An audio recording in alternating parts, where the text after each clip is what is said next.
Saletaí, el profesor,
Good evening, good evening, good evening. We want to welcome our viewers and listeners across the globe. I am your host. Today is Friday.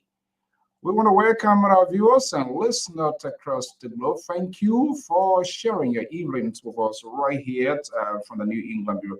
Tonight going to be a two-segment, two different programs. As you know, LPR.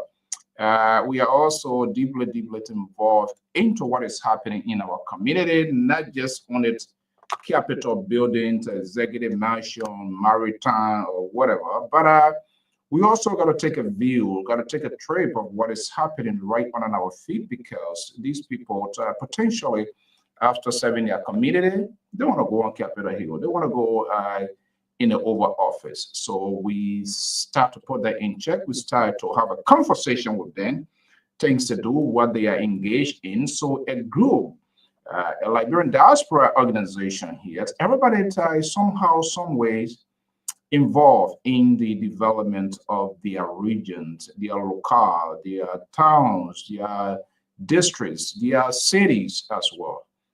not just only living with the government. This is how Liberians are resilient, regardless of the divide politics that we have today. They are not living this only with government. They are doing everything possible to chip in as well. And so it is extremely important. In the process of that, we must give these people the opportunity to have a conversation as well. A group called itself Milan Bazons from the southeastern side of Liberia to Granger County. Our understanding they are involved in huge community engagement, constructions of schools and other community initiatives at their own volitions as a way of involving in government national reconstructions and development. So the president and his court of officers that are leading this fight will be here. They will be here with me this evening. So we're going to have a conversation. And right after that, a little after 8:30, the analysts will be here to scramble on what is going on inside Liberia. I am your host and presenter, Tafonso Zienso, right here from the New England Bureau Desk of the Liberia Public Radio. Thank you for sharing your evenings. Stay tuned, and we'll be right back.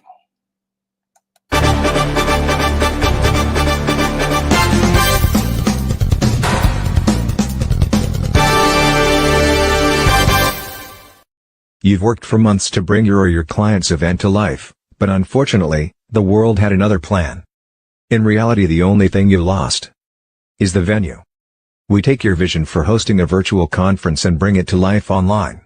No matter how complex your agenda is, we produce a smooth, engaging experience.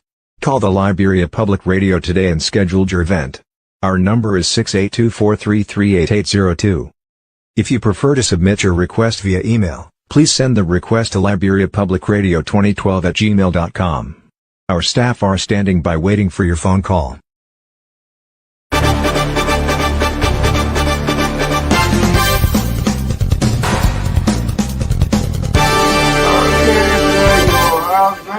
There you have it. We are always involved in community initiatives. If you're having a functions, you want to advertise a business, let us know. We don't just ask for free cadeau. Nothing is free in this country. So we strongly feel that we should also work for it. Then we know how to get it. Well, my guests, they are here standing backstage. I'm going to be breaking to President Anthony J.D. Bominant. Jim Smith is here as well from the mainland of Bazons. I'm not saying mainland China or someone saying mainland Bazon. So we're not talking about Beijing business here. I'm talking about my own region as a matter of fact. These guys are doing extraordinary well. They're not waiting for government and they are acting. So let me bring in, as a matter of fact, Madam, how do you pronounce the last name? Jim Smith, Nadi. Jim Smith. Yeah, okay. Okay. Come on, phone name. Nothing. Yeah, come on, phone name. Is it what? Is it Natalie or nothing? Nothing. Nothing. Okay. Okay. Okay. So we're going to be going to, and like I said, let me bring in the president. Mr. President, you got to straighten your device. You turn yourself upside down. Oh, okay. Anthony J.D. Womena Senior, Executive Director, Milan Bazon. Wow. Okay. Guys, good evening. Good to have you here. It's better late than never. We are hearing a lot of things in the making. Let me do this here. Jim Anta, she was inside Liberia recently. By the way, our deeper condolences. I know you went there to lay your mom to rest.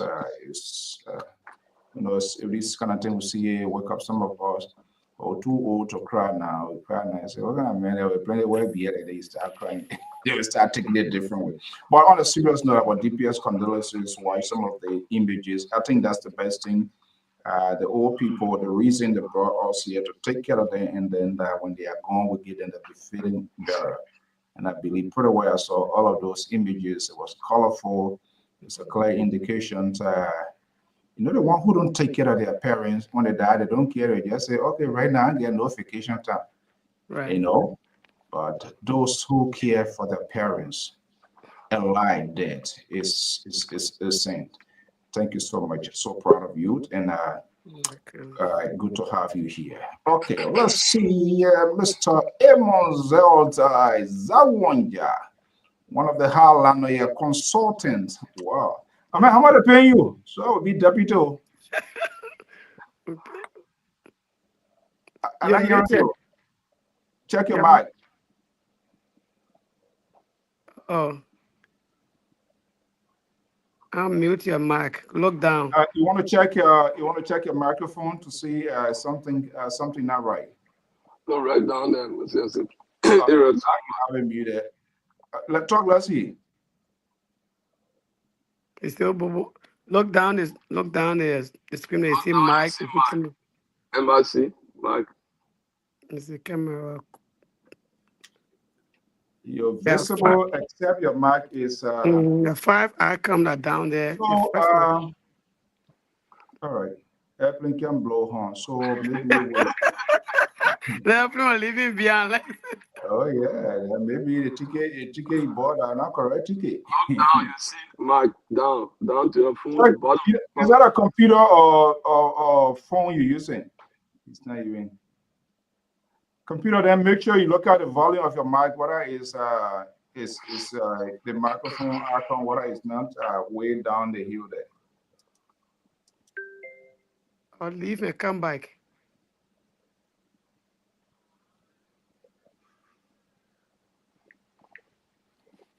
Okay, go out and see. And come back and see. Just go off and come back. Let me just put him off and see. Just go off and come back. Okay. All right, guys. So let's get the ball rolling. What? They say what? Lady before Jen or Jen before? Should we reinvent the wheel this evening, so we just do it our regular way? We cross everyone. We eat. We cross. We still eat it. There you go. Okay. So let me just welcome the president to introduce himself, and I want to go to the only lady in the house who they are, Secretary General, MGA. Oh, wow. Okay. All right, Mr. President, let's, for the benefit of our audience, I don't really need that, but every day we have different folks always tuning in. It's better to let a cat out of the bag. Well, thank you, Mr. So. It's good. It's good that you are having us on your show. Like you rightly said, we've been waiting for this opportunity, and we are here to make the best use of our time here to represent our people and put the information out there. My name is Anthony J.D. Bumina, Senior. I'm the Executive Director of Mainland Bison Association, formerly the Bison Nation Association. Okay, let me see here what I'm Mr. Zawanya. Mr. Zawanya, are you there? He's still not. What's going on? What's going on with your? Is a device? Do you have an extender? Something that is maybe using your mic? Something that I want to believe. Is that a computer? Can you check the volumes of the microphone icon on the computer, whether it's not off? Hopefully it shouldn't have an X, because if it is muted, then just check the volume. You click way down that you should see whether it's off or not. Okay, let's see. Let's make progress. Let's go. Your volume up. Something all right. Oh God. All right, let me get him off. I'm not sure what's going on.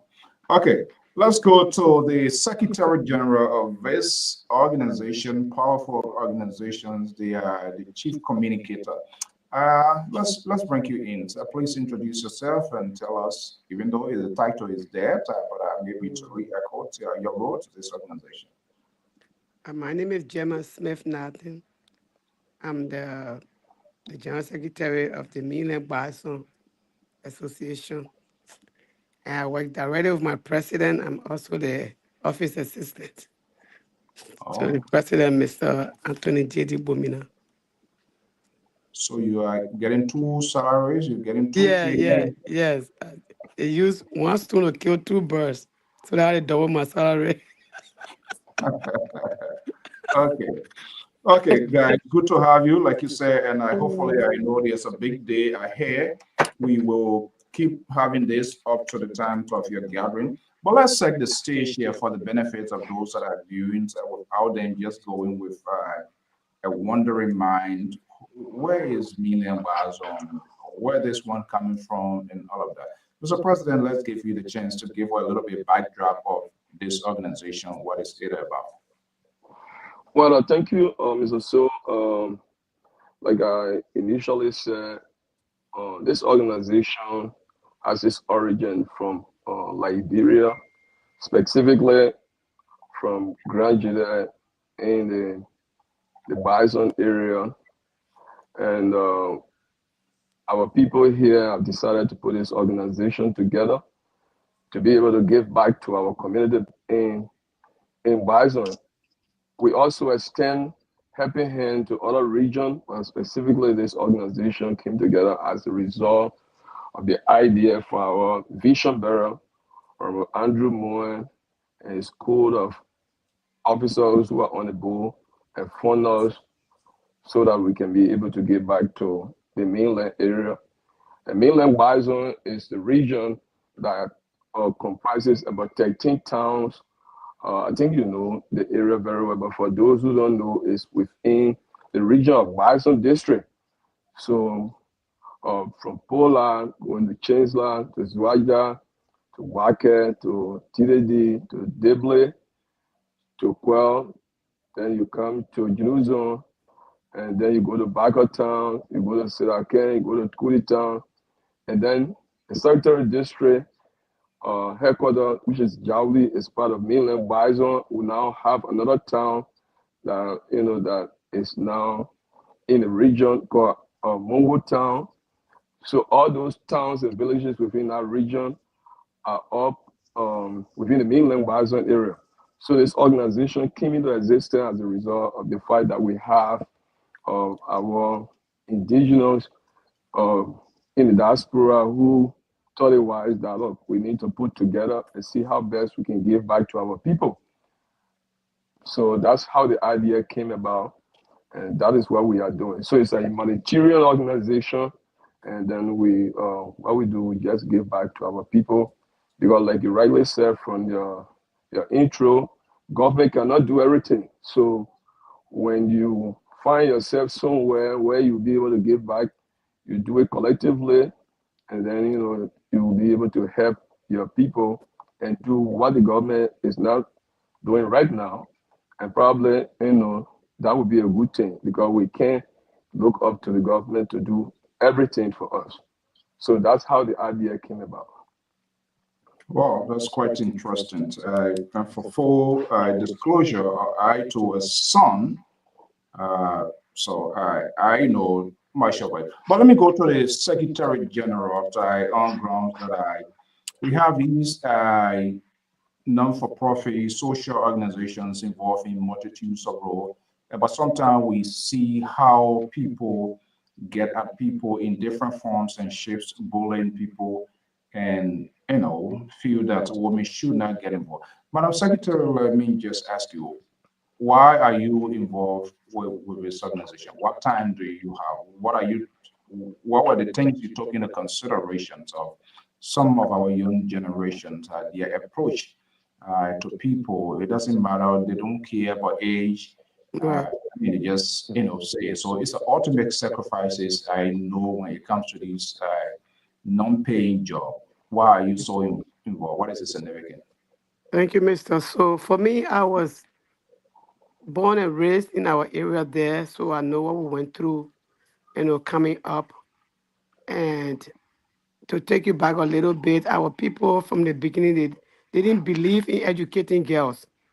They believe that when you educate a woman, you're just educating somebody's wife. So when we moved in the area, most of our girls were not in school. And my dad You know, his first wife, who was my mother, we were 7 girls. We're 7. So he had no choice but to send us to school. So when we moved into Basel, everybody was like kind of mad with him. Why are you educating these women? They are people's wives. But because of his consistent not listening to them and sending us to school, later we saw more girls coming to school. So we have been the role model of the women education in our area there. And then coming on the side and see what women really involved in with, we can't sit by and say, or people will bully us if we try to, work with men and do this. We have to get rid of that notion that women are silent, they have to be in the background. So we have to step in and get involved, because that's what we've been doing from the beginning. And everybody there give my family the credit for us being the first huge amount of girls and the number of girls to get in school. So this is not my first time really being a woman and stepping into leadership role. Okay, that's quite interesting. I would just thought that this sort of conversation can serve as a motivation for other people to step out. The president was quick to say is a humanitarian organization, so my guests involved in multitudes of roles. We're going to come to that. There's a big planned event ahead, but we'll try to kind of give a snack to our viewers or our listeners what this organization is about. Mr. President, tell us here, when you say it's a humanitarian, to what basically are you involved in? You are talking about your organization. What is the engagement? I know there are some images and things that we have, but for the benefit of the listening audience, how far have you gone to say that you are a humanitarian? Well, to begin with, this organization was also, if I should take it back a little bit, was founded in the year 2014, exactly on April 18, when we got our accreditation from the state of Massachusetts. So we are a 501c3 organization, so we lobby and reach out to people to see how best we can also give back to our people, like I said initially. So this organization mission is actually threefold. We are in the area of agriculture, we are also in the area of education and health. So so we multitask, to be frank. So when this organization started, we lobby, and in those 3 areas, we seek for donors, we seek for sponsors. So whatever that we receive in those areas, whether be in the area of agriculture or whether in the area of health or education, we just say thank you, and then we see how best we can help our people, because those 3 areas are key for our people back there in the area of agriculture, education, and health. Like my general secretary just stated, we all grew up in that place and we know what it is to live in our area. So when the organization started, we focused initially on health. So in the year of 2015, we were able to send some medication, because people went there and they would see. In fact, when you were president, of Bison District, we saw some of the food studios that went in that area and did some video that caught our attention when this organization started. Where people, will not even have a tablet to take when they are sick. We saw some video that some of the people did, some people selling tablet in a bucket. I remember. So that caught our attention, and so we started lobbying for medication and medical equipment and supply, all of that. So our first project, if we should call it that way, was to send a 20-foot container to Bison, to mainland Bison area, where we have 2 major clinics. One is in Jaudi and the other one is in Pola. So we send those medications, actual medication, to those regions. So In subsequent year, we were able to send another 44 container. This time was not medication per se, but was medical equipment and supply that could be used in the clinic.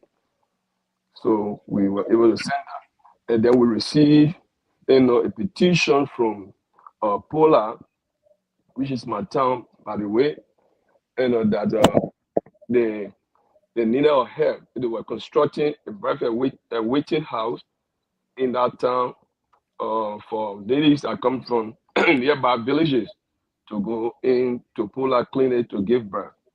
Normally, what happens is that when they give birth, they have to go back to their towns or their villages. And so you don't expect the woman who gave birth today and in the next day, or two, they have to walk back, to their villages. So it was something that, was painful, something that they don't want the women to do. So when they sent out requests to us, they were constructing a building there, but they couldn't finish it, because of financing and all of that. So we took it on and we were able to complete that building. Right now it's in Pola and it's in use. So let me hold you. Yeah, let me hold you there now. We're not roller skating here. This is not Josh, Judy, and listening to one complaint. But let me bring in Jima, if you will, to call you as a professional person. When he touched those areas, basically that's your area. Everybody get their area. So tell me here, what was the? I know it might sound insane and ridiculous for to say, the health situation in the capital. We know the situation, but I know there are things can trick up people. How will you describe the situations in your region, in our region, when it comes to this health here, and how these things were kind of the portion to avoid problem? Sometimes community organization try to get it, the same people who take it, they end up being diverted, they end up being getting into business people hand. The people intended to be used to use it, they don't get it. Their name being used to get other things here. So how this organization managed to get this kind of things under control? Yeah. So as the president was saying, when we send the medication first, we only decided to give it to the health centers so that somebody can be able to monitor and administer and monitor them. When we send the medication, they were all over the counter medication, so they were easy to use. The cough syrup, stuff for diarrhea, and headache and pain. Those were the stuff that we sent. And that time, people from Bo also went there to see if they could get their own medication. But we didn't say anything to Bo because there was no one in Bo, no nurse or PA or any health practitioner there that will be able to administer the medication and monitor, for effect or side effect. So those areas that didn't have clinics, we did not, send it there. We only sent it to the two major clinics, and then some went to the Zvedru Hospital. So that What was was the? how. I Yeah. hate to interrupt. What was the reason for that? Oh, because we got information that even there was no Tylenol, two clinics for headache, and people were suffering from diarrhea and other stuff, and they didn't have anything. The two clinic was very empty. So we have to move in swiftly to send those things at least just to help uh, minimize the problem for a bit until they can get more help from government. Okay. And then for the medical equipment, those were just wheelchair and bath towel and soap, shampoo, all of those stuff, Oh, beds, yeah, beds, those medical bags that you can, single beds and stuff. We walkers and things that were easy to use. okay. And Mr. President, to you, if you wish to answer any question, that's fine. If you choose not to answer it, that's okay. I'm also in a group chat. But what I see and what I've observed, amazing is the sort of support that pouring in terms of members' contributions when the administrations of the organization decide we are doing this. What is responsible for that? I have not heard maybe It happens and it has not come to light, but obviously when something going on, this is a very small community, we'll see it. The term in terms of the transparency aspect with your leadership here, uh, I could be making a guess here, could be one of the factors which people are making enormous contributions to get this.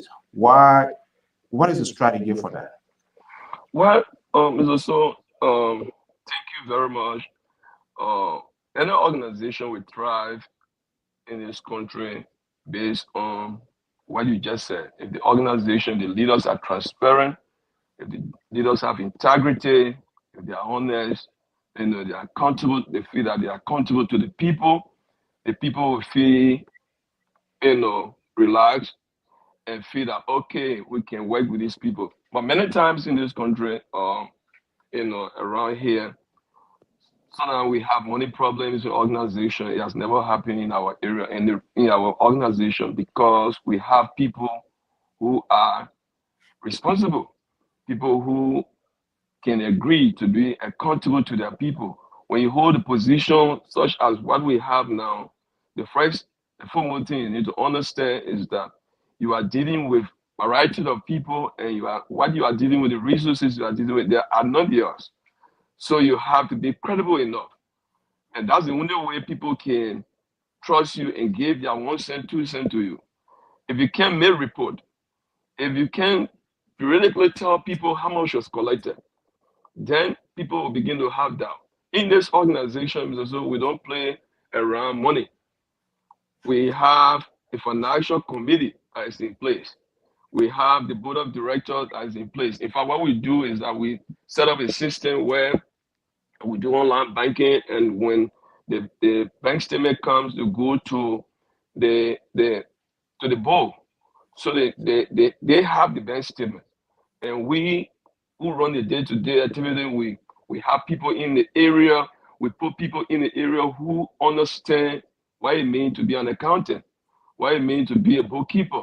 So we put these people there, and we make periodic report. Almost every general meeting that we go to, we will have to talk about finances. Whatever that was collected will have to be talked about. We don't wait for people to request for report, financial report, and you begin to delay. We give report. So, for example, if something is collected here for a purpose, I just give you an example, like maybe in the case of debt, and money is collected.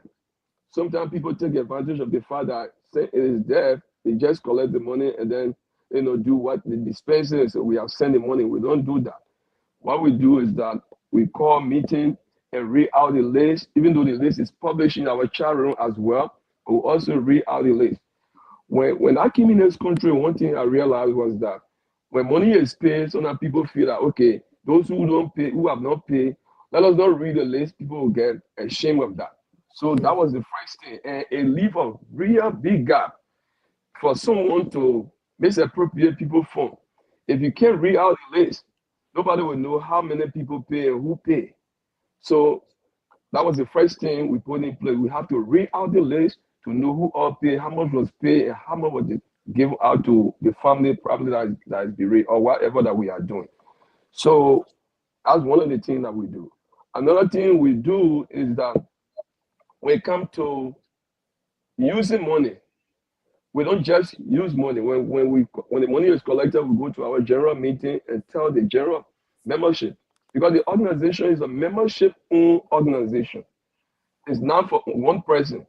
Some people feel that when you are president, then the organization is yours. No. So we go to the general meeting and announce how much we have and what we're supposed to be spending this money on. The member would voice out, and we send it to the board for approval before that money can be spent. We don't just spend money, anyhow. So these little things, the many more things, I will not be able to say all here right now, make this organization to be credible enough when it comes to the finance aspect. Okay, so Madam, anything the contrary the president said, and the reason we need to give this information because our people too they can give, but like you rightfully said, and and that's one of the great things, they go to these organizations as leaders, uh, they went into elections, selections, whatever matter, but the idea is you agree to serve. And then when time comes for financial report, and I on pay and I on salary, well, you knew it wasn't going. Nobody told you they were going to be paying you thousands of dollars, and Right. the concept, you just put up, Mr. Director, pay the organization guidelines when they say quarterly report, whatever report, do it. Right. Simple as it is. But let me just ask you, Madam, based on what the director just said. So, how long have you been secretary for this organization? Like I say, Mr. President, how long I've been there?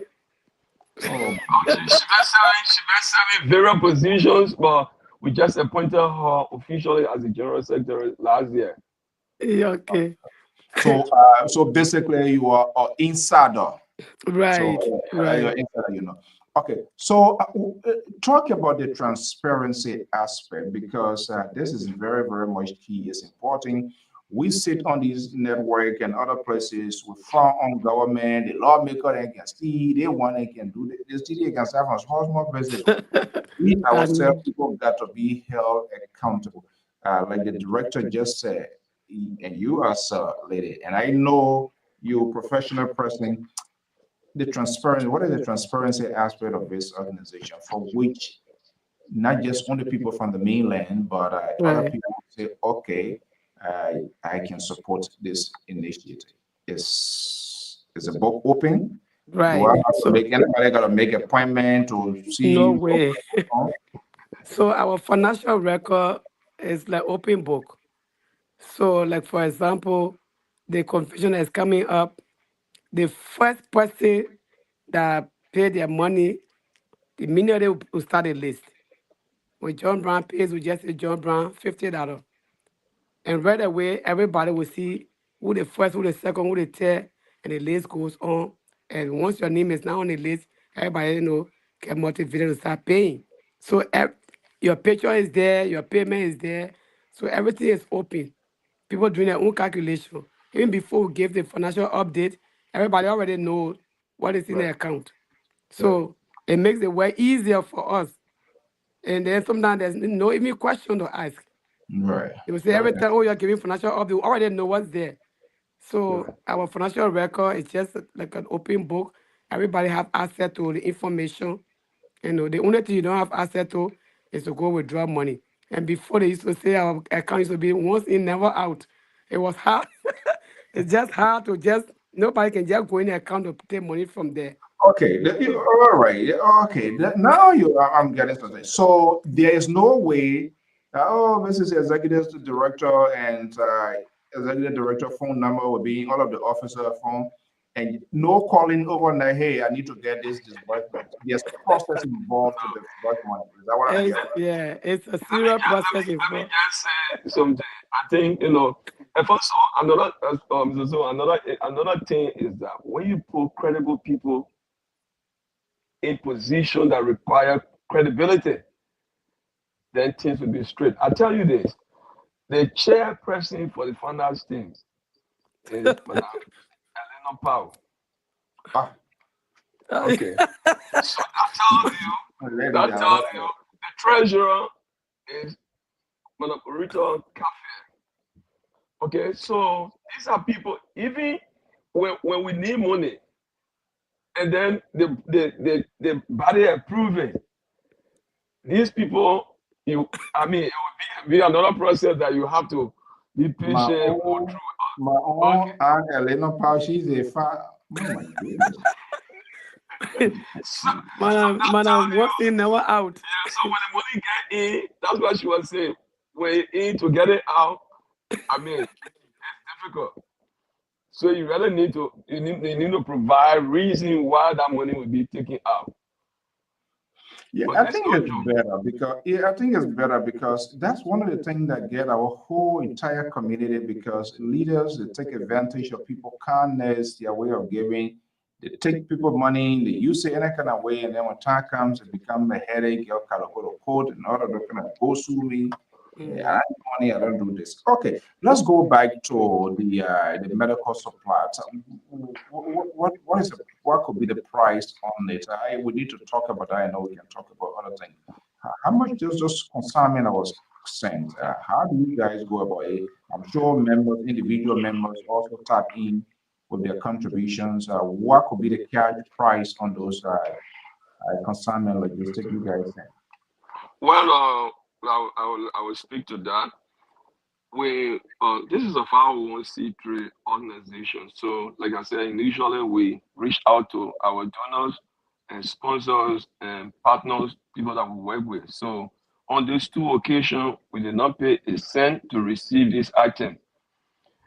It was just a matter of showing who we are, and then they want to see our book. You have to be credible enough for them to be able to give this item to you, your registration, identity, all of that. I mean, it involves a whole lot of things.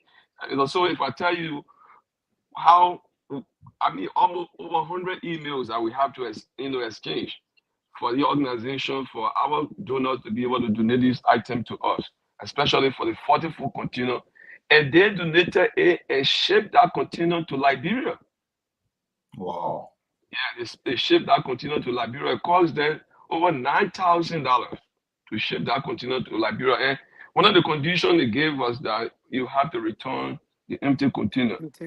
And we have our international coordinator, then who was just an ordinary member of the organization in Liberia, Madam Dory Mondegay, who was on the ground to clear that container.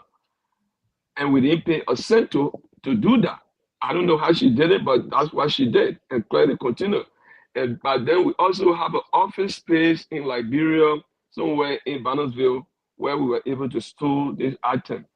And the only thing we did now was to be able to ship them from our own finances that we have from Monrovia to Bison and other regions in Grand Jeddah. So to get this item, we did not really pay. The first one was just an information one of our members received that this organization is donating, and you only have to go there and talk to them and see what is required. So it was one of our members by the name of Madam Sarah Bella, who then contacted me. So I have to go in and then sit with the leaders of this organization and show what this organization is about, and then before we have to, before they will have to make this donation for us to be able to send them home. But imagine the second container, which is 40-foot container, which was the main deal. It cost almost $10,000 for that organization to do that. That was something you guys pay for. No, we didn't pay for that. They themselves paid for that. No, the organization. Okay. So, Jiman, you want to add something to that before we start talking about conventions? I mean, we kind of try to give people the backdrop. It's not just any kind of organization, but things that you've been involved in and you continue to do. So, what is the level of a corporation reception? What are your people telling you what you are doing? You might want to speak to that. I know you just came from there. Our people are very grateful. Some way they are grateful, and then we have our coordinators. No, I'm hearing her. She's good. Oh, okay. I'm hearing you too, though. Yeah, our coordinators on the ground, they were also working very hard with us, and then when this thing, got over there, they were able to expedite them to the region, and some of them stopped, some of them to town, meaning the equipment. He sounds into town. You're giving them something. The message from Lofa, where you should have told me. Yeah, it says on the Swedru, and it was even difficult to get some. I'm not hearing Jima. I don't know why. For real? I'm hearing her loud and clear. You're not hearing me? But not Jima. You hearing me now? I'm hearing her. So you're not hearing her? I'm hearing him. Oh, okay. Let me leave and come back because I don't know what went wrong. She's low. Okay. You hearing her now? No, she's not speaking right now. My volume is at the last. Okay, no. I will leave and come back because I'm hearing him and he's not hearing me. Oh, yeah, leave and see. Let me just get you off and come back in. Okay. So director, let's still have a conversation. We still have some time here. I know we have talked about the sort of backdrop of the organization, but I know one of the big years initiative is what is it what school, school is that a high school It's a or high school. It's a high school. okay? Let me see. Jima is back. Jima, are you there? Yeah, I'm right here. Hearing me I now? Yeah, I'm hearing you now. Oh, okay. okay. Okay, so yeah, carry on. Was that the one speaking or you Yeah, was? yeah, Yeah. no, just go ahead. Go Oh, ahead. yeah, yeah. Yeah, so another thing we have to do when the medical supply got to the area, we have to transport them again to some of those Red Route because we ask people there to help us, take some of the supply to Sled Town and then Swedru. But our people, once they say from America, they want us to do everything. Those are some of the challenges we have. We have to transport them again. After taking them over to the region, then again we have to pay for transportation to take them to the various centers that wanted them to be. So that was the only challenge we have. But thank God we're able to get them to where we wanted them to be. Okay. Guys, with the last minute time left, let's talk about the big event. And trust me, you guys gonna come back here. Ali will set the stage to know why it is. Our understanding there's a big event here. And besides that, this organization has a bag on a project, high school what, construction? Yes. Okay. So how that idea came about? Was it in collaboration, consultation with your local, the education authority, the district education officer? How it came about, and how are you guys going to sustain that building, putting the building, the structure, or that's not just all to it, to sustain that structure, to get it equipped, to keep the system running, to have teachers, so forth, so on. What's the cost of that project? So, Mr. President, you want to speak to that? You can go ahead first if you want to. Okay, so the entire project cost 67,000 United States dollar. And in our whole region there in the 70s, double built a three-classroom school in Jawodi in the 70s. And that three-classroom is what our people been using. People walk from Dible, from Pola, from Quebo to that one three-classroom structure. Hmm. And then after the war, SEPA came and built three classrooms. And then we're lucky enough for Boston District to build additional four classrooms. So now when the people saw the progress, they sent message, the teachers then got together when they went to dedicate the Boston District side of the project, they sent a message that they needed more space. After the At war, least SEPA came and built three classrooms. you want to lower your monitor, Mr. Zawaya?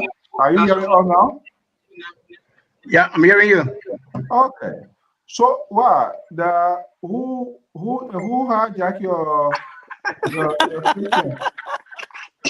Something told he told me that you were gonna make sure that your voice is not heard. So I told me you are one back on there with more anyway. That's what Okay, I Mr. said. Zawaya, good to have you. Good to have you here. Thank Good. you. Okay. So let's plug her in and then I'm gonna bring you in. Yeah, go ahead. Right. So they saw the need that it's now time to at least have a full-fledged high school in the area. We've been struggling for a long time from the 70s. Up to this point, there have been no high school in our whole region. The two clans combined, the needs on the clan and the Mao clan, there's no high school in our whole region. So it would be the first of its kind for us to have a modern high school. So when they sent us the message, we didn't waste time anymore, but we When you say jump on it. modern high school, I don't want have some Sundon rights here. Tell us what makes it modern. What are the things that are embedded within that for you to say it's a modern? I'm just Yes, you are right, Mr. So.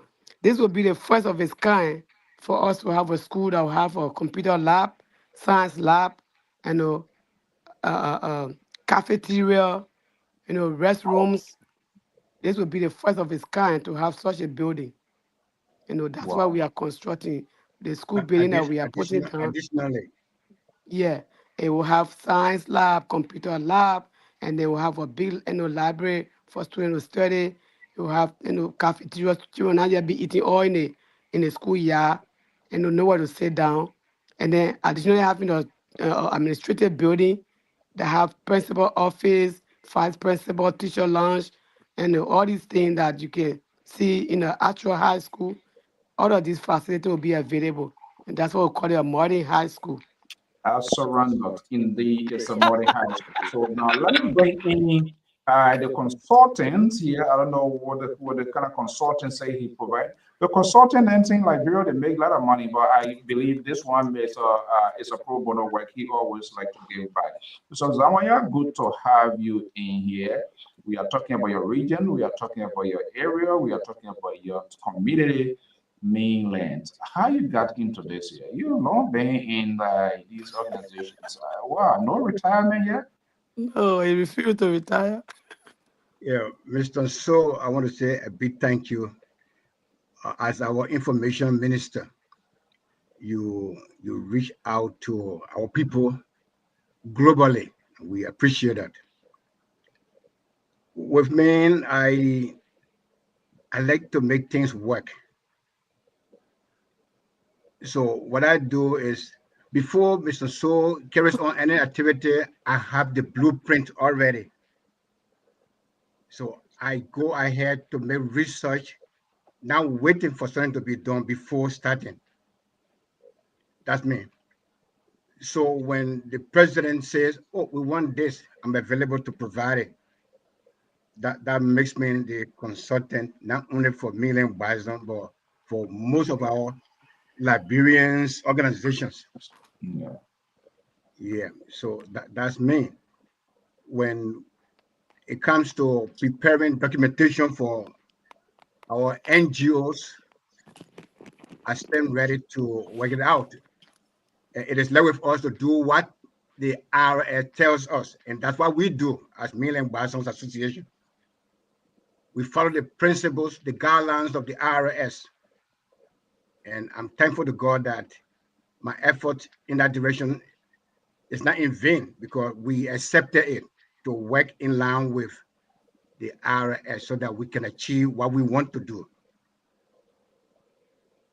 So I stand by to prepare the guidelines to our noble organization that we carry on what is required, and that's what we believe in. Today we are talking about the finishing of our modern educational village. We are calling it the educational village. The executive secretary just outlined everything that is in that complex. Yeah. So that's it, Mr. So. Okay, let's talk about we are good of creation, putting things together. The major aspect what we have sustainability to sustain it. The executive director, you that I don't think you want to be like Mambudu Sisi who working in counter and work for bed to be there for what you are doing, you set the stage. So, and this is what the problem is. People work hard for these organizations, set the stage, put a structure in place, and somebody comes overnight and just throw everything down to the drain. They decide to do their own thing. So my question here now, with all of this, because I am in that chat, and like I said, it's amazing to see the kind of contributions and how the publications are being made, people paying. And I saw that list, that amount that's being to raise to do what you are doing now. What are you guys, Mr. Executive Director, and you as a company, what are you putting in place after he leaves, after she decided to move on with something else, after you decide to take a turn to do something else, the organization will survive? What are you guys working on, or what is being constituted that somebody can come from some kind of place, can come and get there, say, you know what, add a new sharing intern. And the most people would always say a new sharing intern, they're the one can sporting. Right. Right. That's true. All right. So, so thank you very much. Is it as I stated that before? Are you hearing me? Yeah, loud and clear. Right. So I stated that before. This organization, um, is a membership-owned organization, and to some extent, it's a family-oriented organization. Why? Because we all have our origin in one place. However, we are open to accepting other people who um, understand and want to work alone and appreciate the vision that we have. So we have people who are not even Liberians who subscribe to our vision and mission. So we are happy about that. But to answer your question, we since I ascended to the presidency, I've been there for a while. I resigned. The consultant is there. The secretary general is there. Yeah, I decided to leave, and I was tired, and I felt that it was time to make change. But then the board keep renewing. And at one point, I wrote, and even before the board would meet, the consultant responded and said, "We're not accepting that." So I took it for They rejected a resignation. yeah, several times. I Yeah, think about 3 yeah. or 4 times. So when I saw the email coming, from the consultant, it was kind of a shock. I think, well, why is he, responding on behalf of the board? But exactly this is what the board did. And you see, you said Jima is an insider. Jima served also on the board. She was my boss. She served on the board.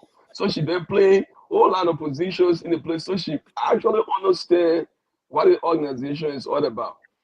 So to answer your question, I'm not going to call name, but I want to tell you that yeah, the board of directors right now is like I'm sitting on a time bomb. That's how I see it. Yeah, it's like okay, now as the president, we are ready. Anytime you're ready to leave, somebody is there to step in. So, and that's the key for leadership.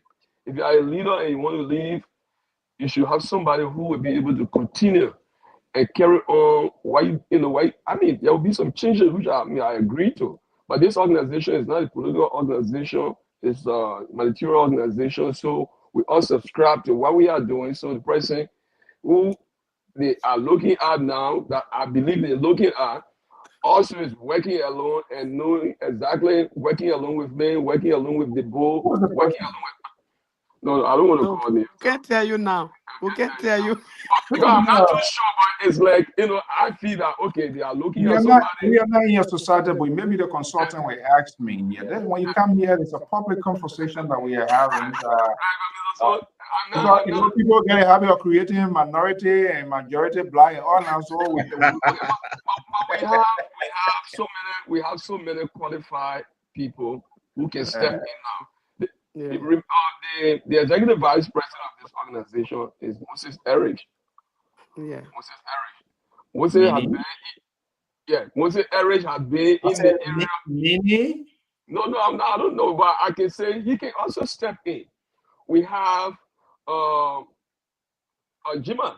Jima is now serving as the general secretary, who also is an insider who's been working. We have uh, Doris Monagay. We have Susanna Bolu. Susanna is president of the education committee chairperson. We have Ophelia Clark. We have so many people, young people who can come in and step in my position.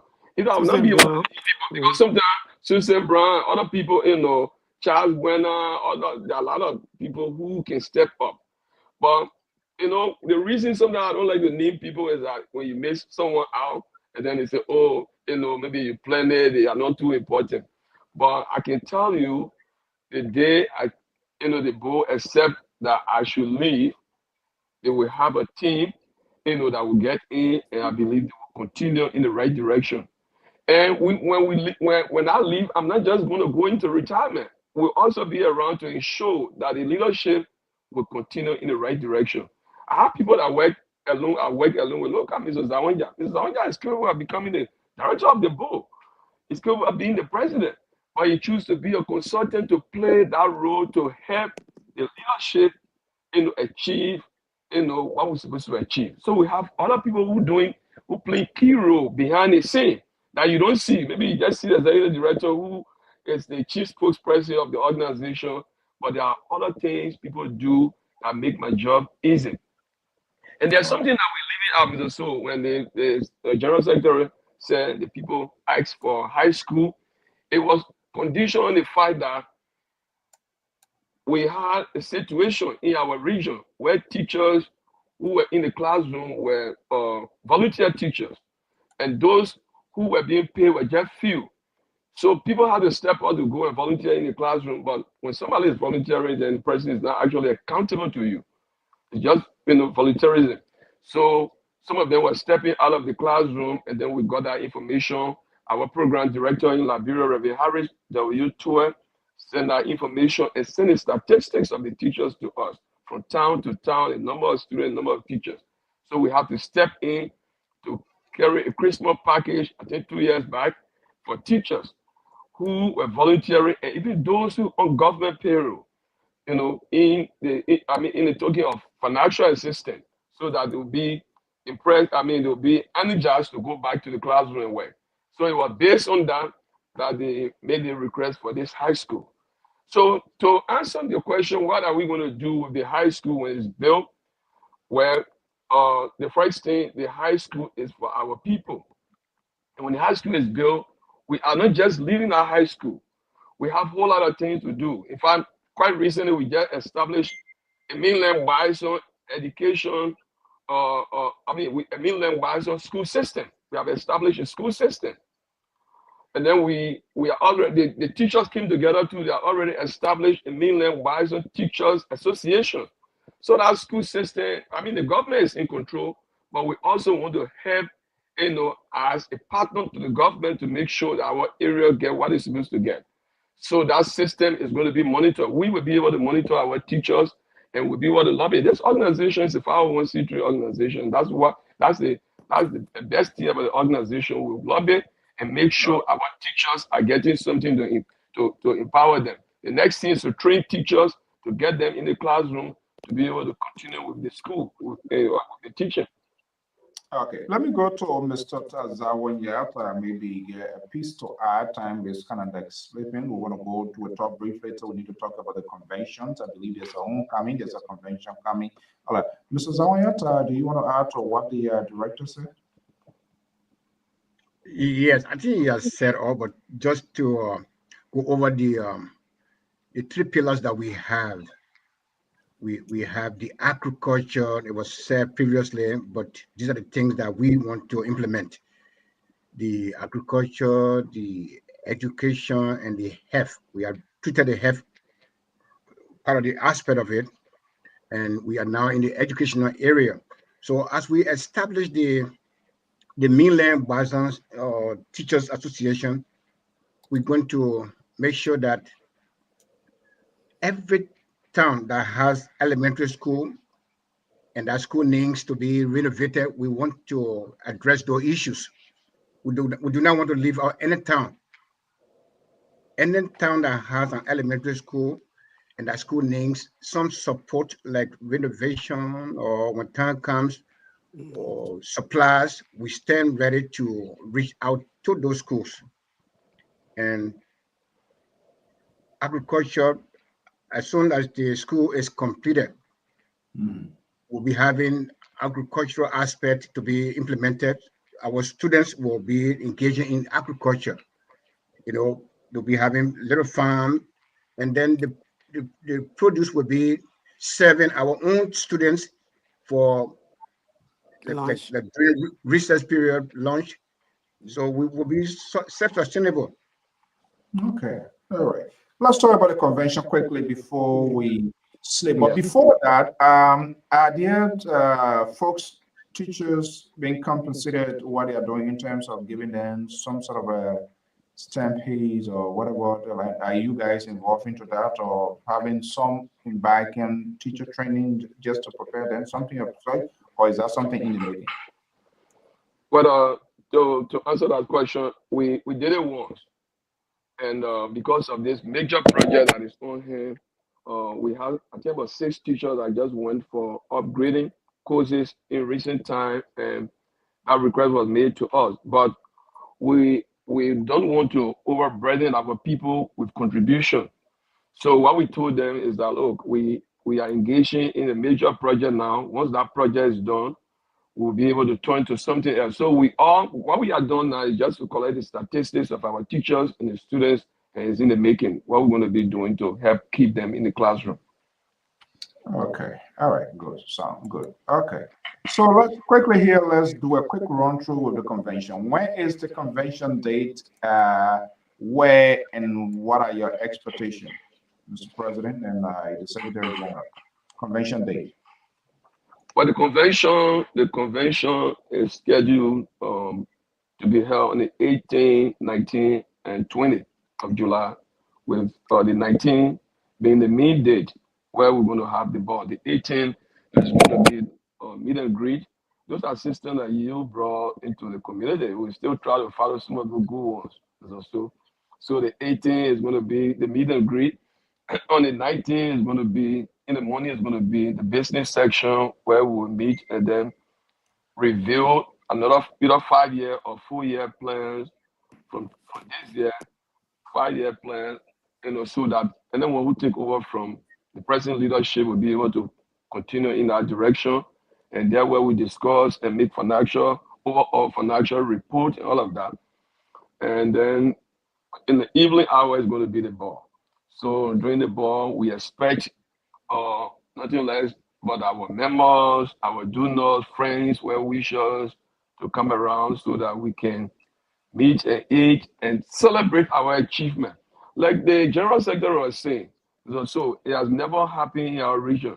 I think you have seen some of those clips on Facebook where people collect food items and go to the workers and give them and say, thank you for what you people are doing, even though you get paid for our children, but we have never seen this in our region before.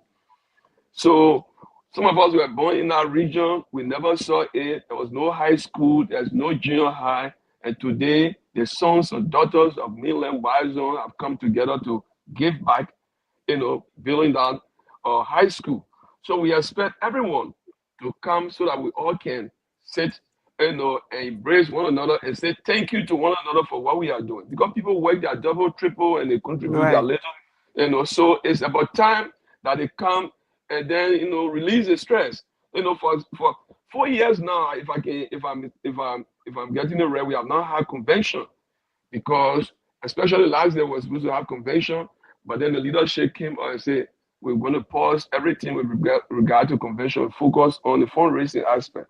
So now that we have reached the mark, even though we still need more money, because building the building itself is not just a school. We need to be able to furnish the school. We need to build shelf for the library.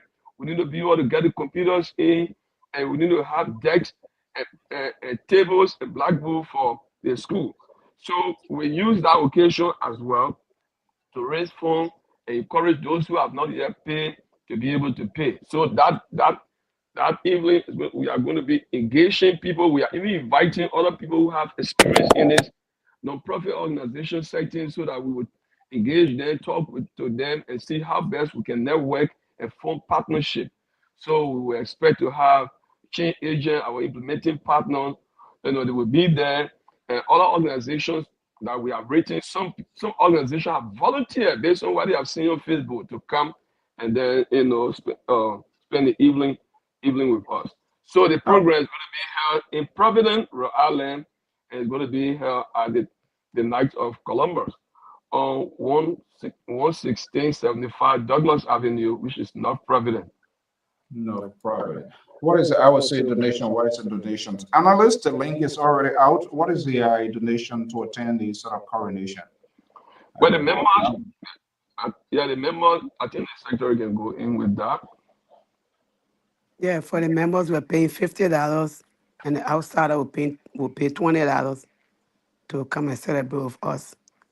And the great thing is that the key for the high school will be turned over before the main date. So we'll be having a key in our possession, and then yeah, the key Say why? When you say tower, you mean the school will be completed it will by be then? completed by April by the grace of God. And Wow. yeah, that's the timeline that change agent gave to us now. So we'll be having a key, and the key will be turned over that same day, to Okay, our cool. board. Yeah, Yeah, and then we're hoping by December to go and do the dedication and ribbon cutting of the school. So it'll be a big celebration. So we're looking forward to everybody being present and To go over your carry media person from here or your yeah, thing. we'll carry you. Number one.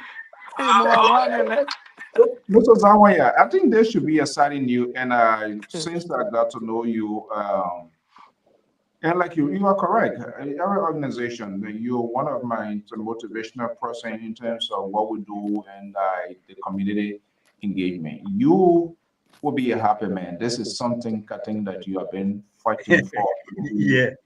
happening because you could have say, you know what, I've done. You live your life, you work for money, you do everything. Hey, let these people do their own. But here you are tonight, uh, you know, leading the way, guiding them. Let's turn left, let's turn right. This is how we're supposed to do it. This is how an elderly person conduct himself with the people. Hearing this, what I'm hearing, that would be a good news, something that you all been waiting for. Yeah. Yeah. It literally make me your book. I read your book here, almost like there's some sort of connection with all what is happening right now. Yeah. Yeah. Yes, indeed. And to just add What to next Mr. after that? What will you?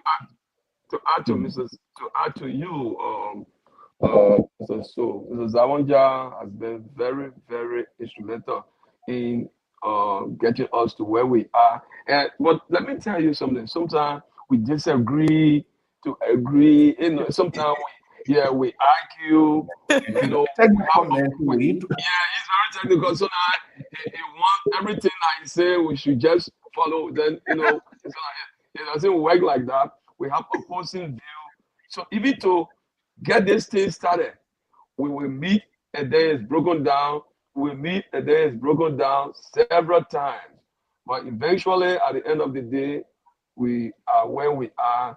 And I mean, I'm just going to use this opportunity to also say thank you and thank the young lady that is sitting right next there, and all other people who've been making it easy for us, for especially for our people.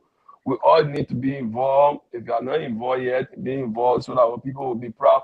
I think I just wish maybe we have another time where she will share her experience Oh, when she went home. definitely, Okay, absolutely. This one we where she will just share kind her of experience. brushing it out. Yeah. Asking question, is this my child paying money? Is this my child part of you people? Is this thing that you doing? Please take this message. She brought some short video to give to people, who parents are still around, fortunately, to let them know that look, if you are not part of it, be part of it because we want history to remember you. So this is a historical project, for our people and for ourselves, and it's by the grace of God. So now I sit down and think, how do we? I was just telling Jima and Mrs. Zawanja recently, how I don't really know how we got to this 67. How did we collect this money? It must be God. Yeah, it's God yes, because since this organization, from the foundation of the organization, I've been the executive director of this Let me organization. tell you how you got to this point. Yeah, Because you had a unified team. There was no common joy among y'all. So everybody, the administration was very transparent. You have yeah, a board who were not obstructive to the administration's agenda, but I believe right. discussing, selling the Yeah. vision, the idea to the body, so it makes it easy. And besides that, you're not going to believe it. This organization, we have gone through rebranding because it has extended to Asia, to Australia, it has extended to Europe, Norway, England. We have members there who saw what we are doing. And also, you're not going to believe it. These people contributed immensely. In fact, the contribution they did from those regions, we in America, many of we us didn't saw pay that the amount. as a challenge. Somebody is Yes, in Australia contributing this amount in US dollar, and we are here 4,000 plus. where US Yeah, dollar is made, then we have to step up. So this organization is not just in America, what we always say. So that's why we don't even say Mainland Bicycle Association in America anymore. We are rebranded it. It is now Mainland Bicycle Association Incorporated because it's all over the world. We have a branch in Liberia. We have our ambassador in Australia. We have our international coordinator for Europe, Madam Eleanor Boa, who you know very well, another credible person. She Right. is in Norway, and we have Chelly Zoya, and we have my niece that is in, yeah, Kai Nue. Maurice Freeman. Other member Maurice Freeman in Australia. We want to just give them their flower while they are alive. Murray was one person who also inspired people along with Eleanor Boa and Chelly, and all of that. So we are grateful to God for these things that happen right before our very eyes. All right, guys. Trust me, we are. Which month are we in? January. January. January Oh, okay. 25th. Yeah. All right. So we're gonna do a series. We can do at least some sort of awareness. Hopefully, maybe you guys, I believe, some images, fresh images of the bidding as sort of a advertisement. That would be like giving a shout out to the members and people that have contributed. Right. Some of all that we have not contributed now, it's getting so true now. So, but yeah, hopefully we're gonna do it. But guys, Mr. So that you can President, contribute to. huh? So that you can contribute to, my man. Oh yeah, absolutely. Because Yeah, so that I can also contribute. Yeah. also, Good. yeah, Thank I you, know. sir. Thank you. Something, you know, saying something to TK? Something The to man get worse. something. The man get worse. The man get worse citizenship. A woman from there, so. We know that. Something Mr. So you're going ahead of us. Mr. Tool is one of he was one of our Let's speak previous up guest before. speaker. He spoke Yeah. before at Yeah, our yeah, convention. nice man. I Yeah, guess people they need every time you can, you gotta eat good. So, and his wife, my sister, is from uh, our region. So all these people, we hope that they're going to be there to grace the occasion. And one thing before we leave, I don't want to forget is that just quite recently, last year, the state of Massachusetts awarded a certificate of good standing to this organization. I don't know, you've been around for a while.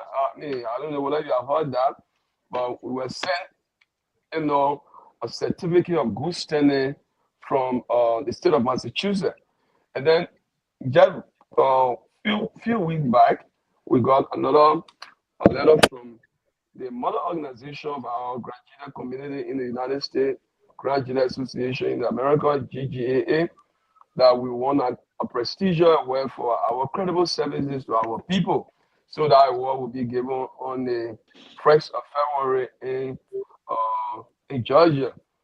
So these are just evident testimonies of what this little organization with big mission is doing. And I mean, we're not taking the credit, but we are giving the credit to God. We want to thank God for all that we are doing and that He's doing through this organization for our people. Our people need us, Alfonso. yeah, absolutely. Okay, well, folks, trust me. For the rest of the few months to the convention, we'll be in touch with the administration so we can do one at least every month prior to before the convention. That would be good. It just kind of like creating more public awareness, showing stuff that give reason why people should contribute. You don't necessarily have to come from the mainland, but because giving back to the community, involving in the development initiatives. Guys, gentlemen, I want to thank you so much. Each person, 1 minute each. If you want to close up, the analysts are here.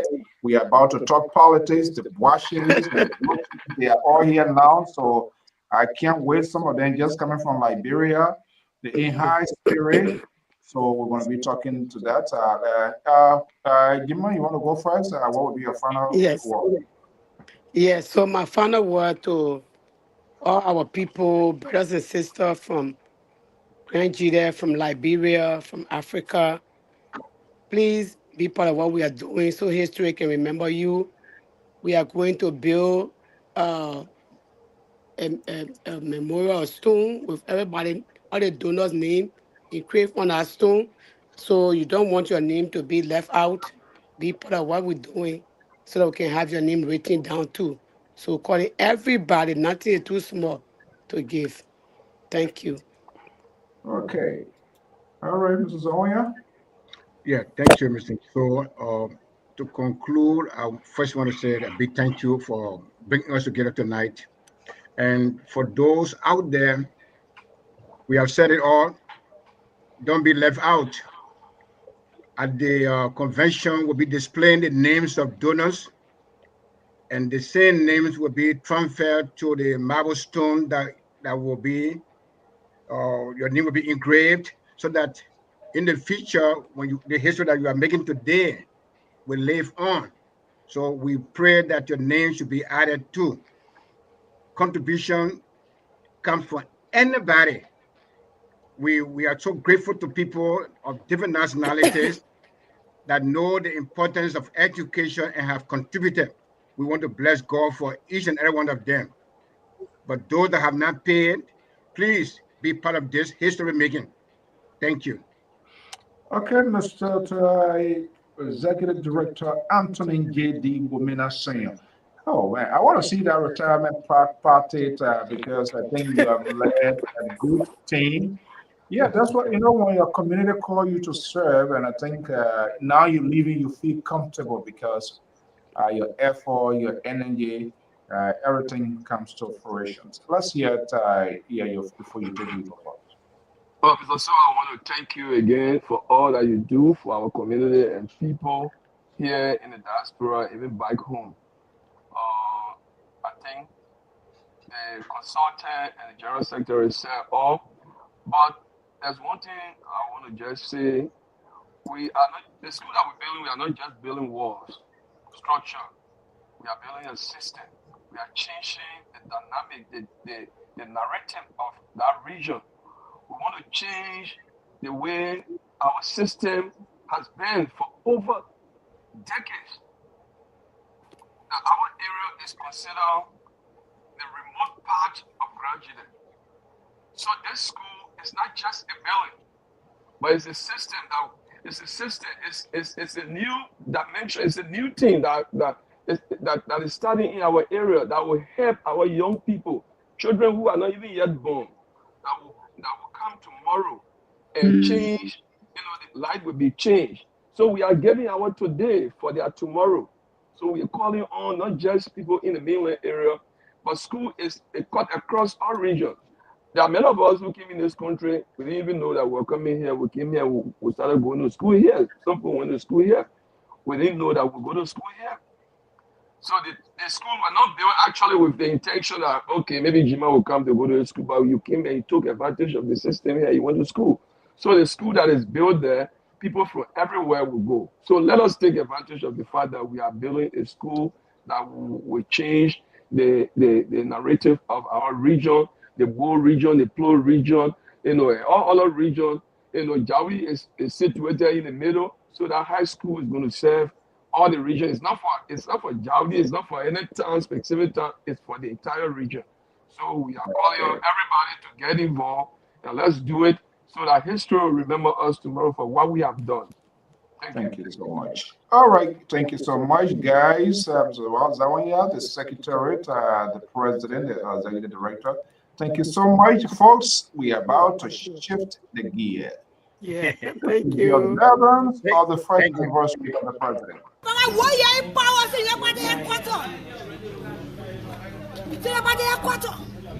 parents don't have jobs. We don't put in plan with working. We'll talk about our parents like you have one letter. We'll talk about one people like you have one letter.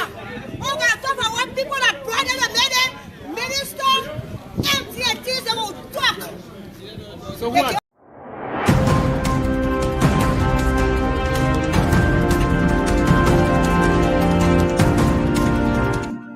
Okay, it's good to have the guys.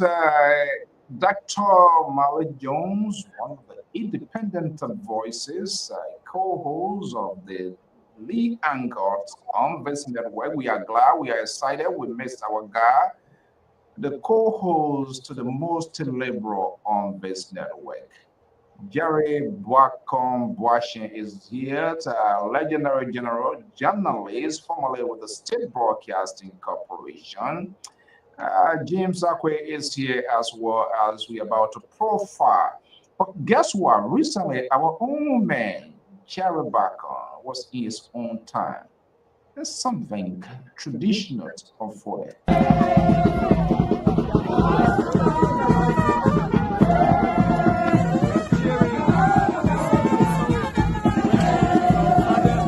Welcome to our brother, our long-term friend and brother.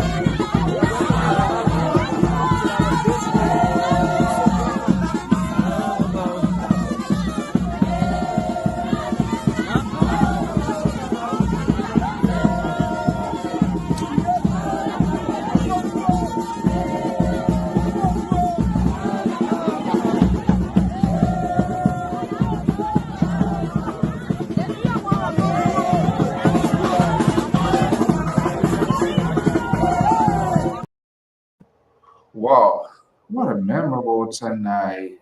Beautiful here. Mr. Bacon, good to have you. Welcome back. Welcome from the motherland, from your own village. Man, how many cow or goats you eat up there?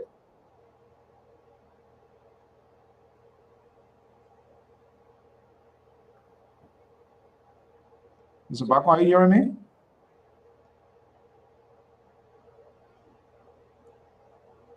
Jerry, are you there? I think he's muted. No. Check your mic. I'm not sure whether your microphone was muted. Oh, that the phone, the rescue team, they gave you different device? He got to send text because looking at he's frozen. Yeah, okay. Jerry, are you there? Or you say care about the celebration. Yeah, if we have trouble connecting this up. Let me see. Maybe I can get you off and see whether you want to come back. Let me just get you off and see whether you can get back. Oh, are you kidding me? Instead of putting Jerry off, I put Dr. Male, please log on. Let me get Jerry. I hit the wrong button. Okay, let me just bring in James in the meanwhile. James, good evening. Good to have you. How are you? Yeah, I'm okay, and I'm having a wonderful. Is it good to kind of get that your device or something in the landscape font? I want to capture every. Is that a you want to? Is it possible to make it in the landscape form horizontal? Okay, let me see. There you go. All right, something like that. But I just gotta do it. So let me just pull you backstage. But it's still on the highway. It's something it's supposed to be. Okay, then that's fine. Leave it. You don't need to worry about that. That's fine. Some of these, depending on the devices, some of them very stubborn to handle. That's okay if it can go.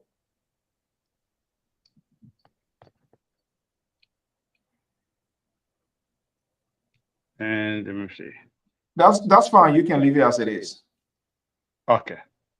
Yeah, that's fine. No need. Hey, Mr. Bacon and that of Dr. Mallet, I think I tried to get Jerry off because he was frozen. And that didn't work. Okay, Mr. Akwe, good to have you here. Good evening, TGIF. Thank God it's Friday. Friday. How are you doing today? Oh, I'm okay. I'm having a. I would say I'm having a great time out here in Waterloo and experiencing the weather around 39 degrees. Yes, so and it's still cold out here. We have some snow. So yes, we're here and we are ready to discuss some of the issues when it comes to the motherland, especially in President Waka State of the Nations and address and on Monday. Yeah. Okay. Well, wait now, is this the fanatic for JMB? Joseph Boga fanatic? Is that what it is? They are. Yeah, you know. Terry is happy. When you see him saying that out there, he's a happy man. Yeah, I know. I know. Terry is very much. Terry is very glad with me. Very happy. I know. I'm not And happy to see Mr. Bacon here. I wanted to see Mr. Bacon standing behind the president. oh, I'm not. What for the state of the union? Yeah, I know my senior or security analyst did not go to Liberia for nothing. So he Gentlemen, have I'm a lot sorry. to tell us Back tonight. of closing, try to get in out, and I mistakenly hit you, Dr. Malice. So my apologies. Mr. Bacon, are you hearing us now? Mr. Bacon. I can hear you, but it's still loading. I don't know why it's still loading though. I No, can hear you, we but it's hear breaking you. in. Yeah, it's a little glitch, but we hear you. Yeah. Okay. Okay. Let's see. So When it improves, I'm gonna bring you. Okay, Dr. Malice, Terry, Collins. Mr. Collins, good to have you in the off. TGIF, thank God it's Friday. You can hear? It's closing They can in. hear me, but it's still loading. That's what it'll be doing that. Yeah, so okay, just This is wait. I heard did the I internet. exchange your device or you? I heard you didn't bring like bro when you left your me. You left your own Well, okay, guys, let's have a conversation. Okay, look, Akwe, let me just start with you. Let's look in your photo. Wow, time flies away so quick, so fast. Wow, 1 year, how many days now the presidency of His Excellency Joseph Newman Boyka, and he expected to mount the podium. What, Monday, correct? yeah. Okay, let's jump into this conversation quickly here. Dr. Male is here, Collins is here. Let's all have a joint conversation here. Please, what is your anticipation? What do you think the president going to be outlining to the Liberian people?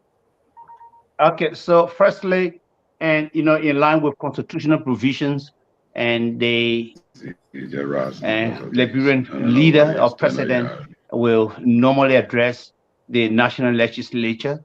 So in line with that, President Boakai and will be at the podium and fellow Liberians and the more things. You might be aware, and candidate Boakai at the time campaigned on a number of issues. Let's call it the arrest agenda. Yeah, let's call it the arrest agenda. And within the arrest agenda, he talk about roads. He talk about and what roads, and sanitation, tourism, and and number of things. Because I mean, these are things definitely Liberians wanted. Yeah, like I tell people normally, politicians will listen to electorates, especially during an election period. And but in some instances, then they tend to change their listening ear. But President Boakai has Let me hold refused. you there. Let me hold you President Boakai there. has refused. He has refused to do that. So he's going to tell the Liberian people a number of things about the arrest agenda, progress, of course, he has made, challenges along the way, and definitely what he thinks, to do for the Liberian people. It's all about rekindling hopes, aspirations, and dreams. Rekindling hope and aspiration. Dr. Mali, I'll be forced to bring you here. The language now tends to be restructure or challenges. These were words that was in here in them, but they are coming to, yeah, they are English words, so of course they can also be there. But Dr. Mali, what are you looking for here? Do you heard James Akwe, giving a brief profile assessment on his own what the president want to be? Is that enough? Can the president be more or less concrete, or are we going to come back to this sort of assistant? Let's keep hope alive. Yeah, dry dog sweet, but what are you going to be eating until the dog gets dry? What are you looking for? Will this president be honest with the Liberian people and tell us exactly where things went wrong? But he does have time to recuperate and step out to the task. Is that you think? Do you think we want to hear anything of such? Well, it wouldn't be surprising to see a significant portion of the past President George Weah playbook being manifested heavily in the Joseph Boakai government. Because if we want to compare and contrast, we have to look at some very important issues. One of them that concern me is the security situation in Liberia. It was fragile then, it's still fragile today. Corruption was one of the mantle upon which this president ran his government, ran his campaign. And on ANALYSTS in Nigeria, he told that radio station and the audience in Nigeria that corruption is going to be the issue of the past when he succeeds to get elected. Up to today, I don't know what has happened to corruption, but I have not seen any bold action. I have not seen any bold plan of action. The issue of assets declaration is still in limbo. Efforts were made, it got stuck somewhere. Even the issue of drug testing, the president told us that his ministers were supposed to go through the exercises, and it started on a good note and it got stuck somewhere. Okay, let me hold you there. It got stuck somewhere. We're going to call tow truck to get that over. Let me bring King Jerry back on. Mr. Bacon, are you much audible now? Jerry. Yeah, the return of Jerry from Liberia. How you doing? Are you hearing us now? Oh. This is unbelievable. You Jerry, good, Mr. Bacon? Huh? What you're hearing him just now? I don't know. Yeah, I think the audio. Okay, so while he tried to work on it, let me go to Mr. Collins. Terry. I can hear you, but I mean, it bringing in and out all the time. Anyway, so Okay, so I think yeah, okay, I think it's much better. Are you getting me? You can respond. We'll say we are good. We are happy to have you back. Welcome.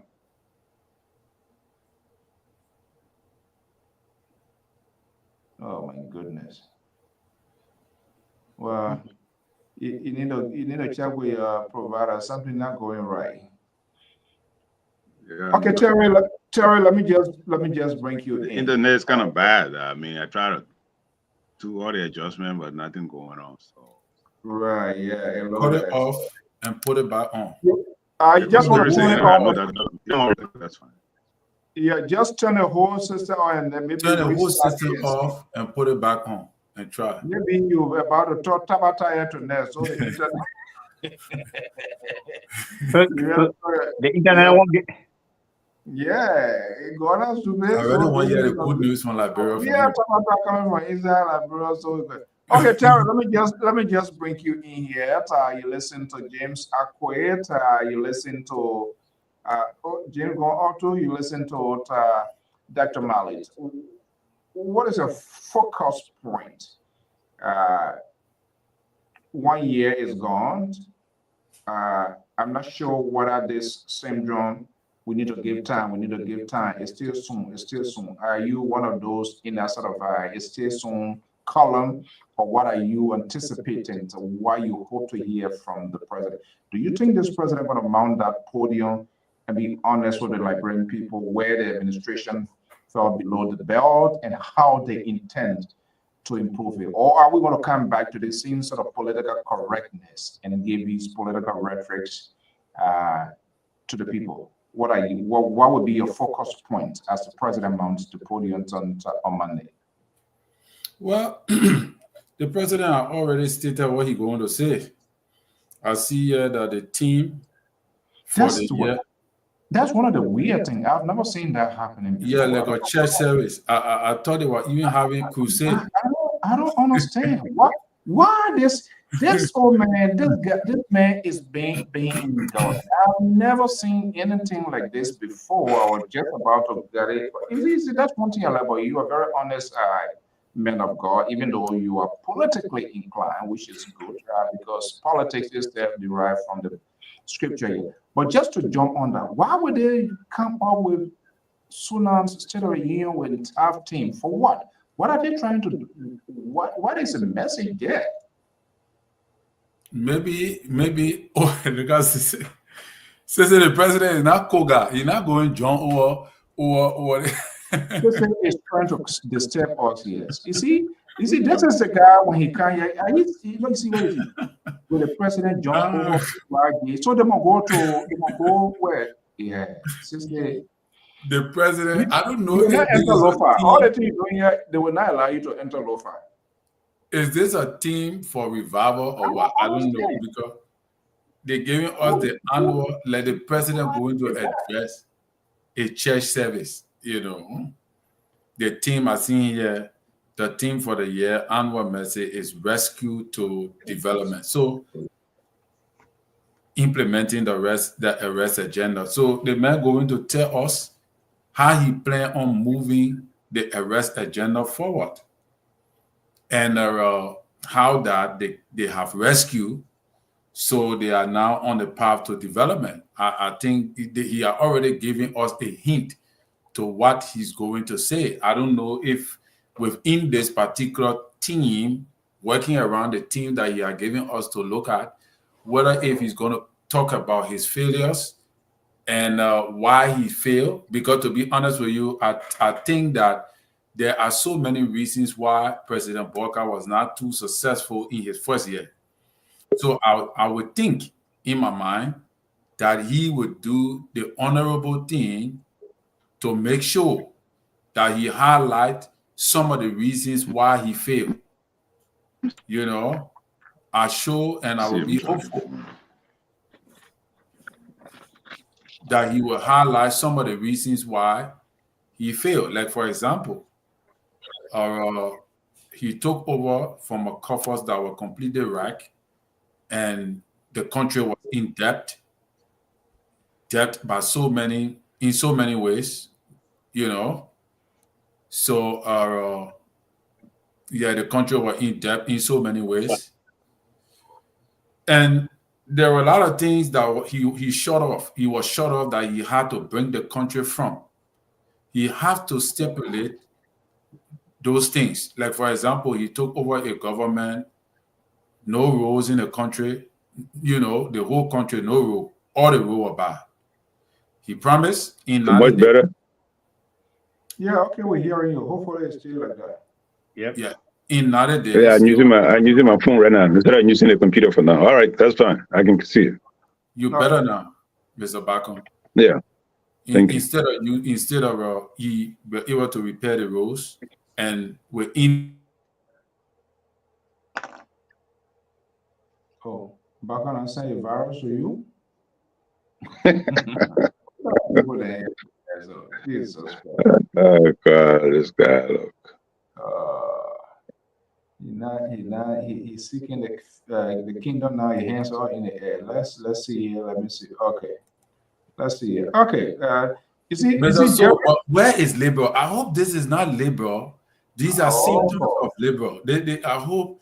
Hey, your man. Hey, one hang out with him, your man. But the man co-host here, why you got to do with me? I don't know. The man co-host is here. The co-host not bring flu that it work that I only catching there. The thing say they want to can sabotage my business, but it go Holy Ghost fire them. Yeah. Okay. So Terry, who are you there? We're gonna come to get to the details. Yeah, you can go ahead. Are you there? Yeah, I'm here. Okay, good. Good to have you. We say welcome. I think you had a very great trip. From all indications, I was just asking you that video and those images from we and Doru to Sunday. What was that? Tell us a little bit. How was this whole thing? How many cows or goats you ate up there? I did not eat cow, but I ate goats. I ate chicken until I get a 2-8, for eating all this stuff. So I'm good. And well, I mean, the word received as the son returned to the soil to his native-born village. Also, my contribution I've been making is they were showing the appreciation to me what I've done for the community. So that's where it was. So it was marvelous. I mean, when we were going, leaving Monrovia, I chartered a truck that took about 50 people with us to go to the village. And it was breathtaking, as you can see from the video. The video itself is evidence. Yeah, it was wonderful. What does that tell you? What did you gather from your people going back to your own town, your own village, and I know you spent quite a little time there with Vint. What did you gather from it? Well, they are very proud that most of us that here, when we leave from here, we stop in Monrovia. We don't go back to our villages to see our people. And they were very delighted to see me. That instead of me staying in Monrovia, that I went to, went to my village where I started my primary education. And so it was, I mean, you have to be there to see how it was. People were show appreciation. So I would encourage anybody. Let's show a glimpse of this.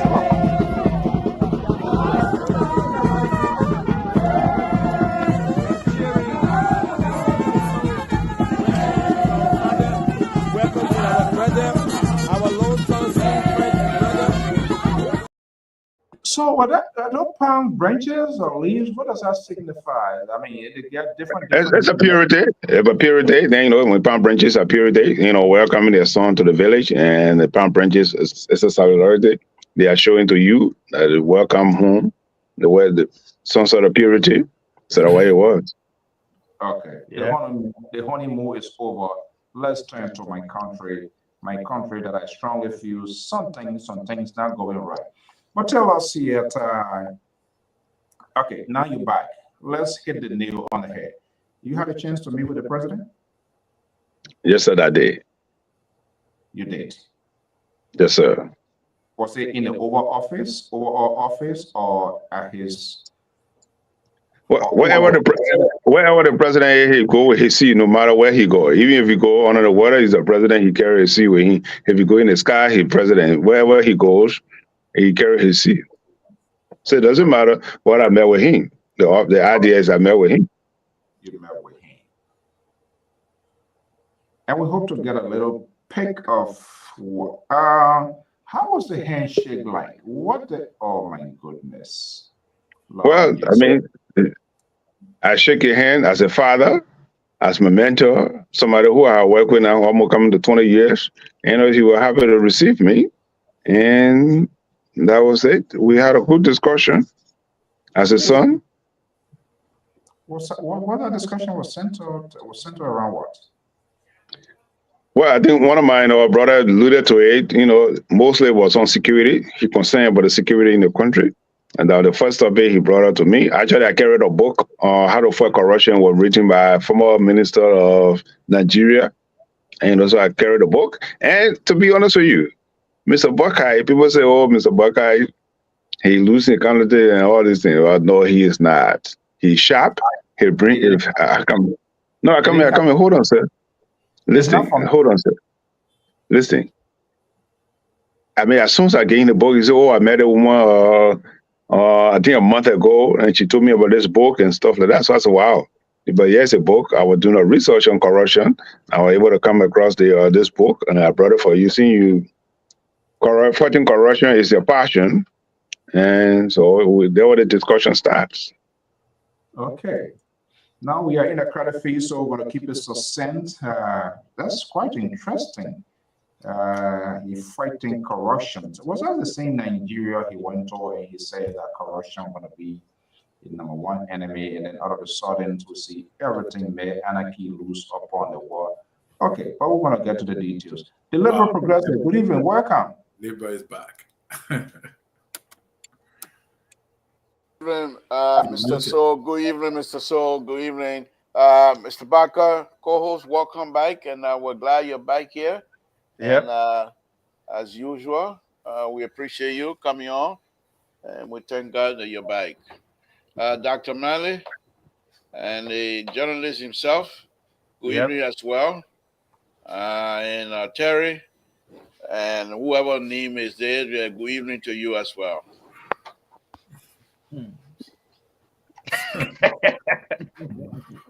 Dr. Male? Yeah. Do you hear that? Whoever. So what he didn't tell his guy, Jerry Bacon, after Mr. Ark James came here, he immediately fired Jerry. But now Jerry is back.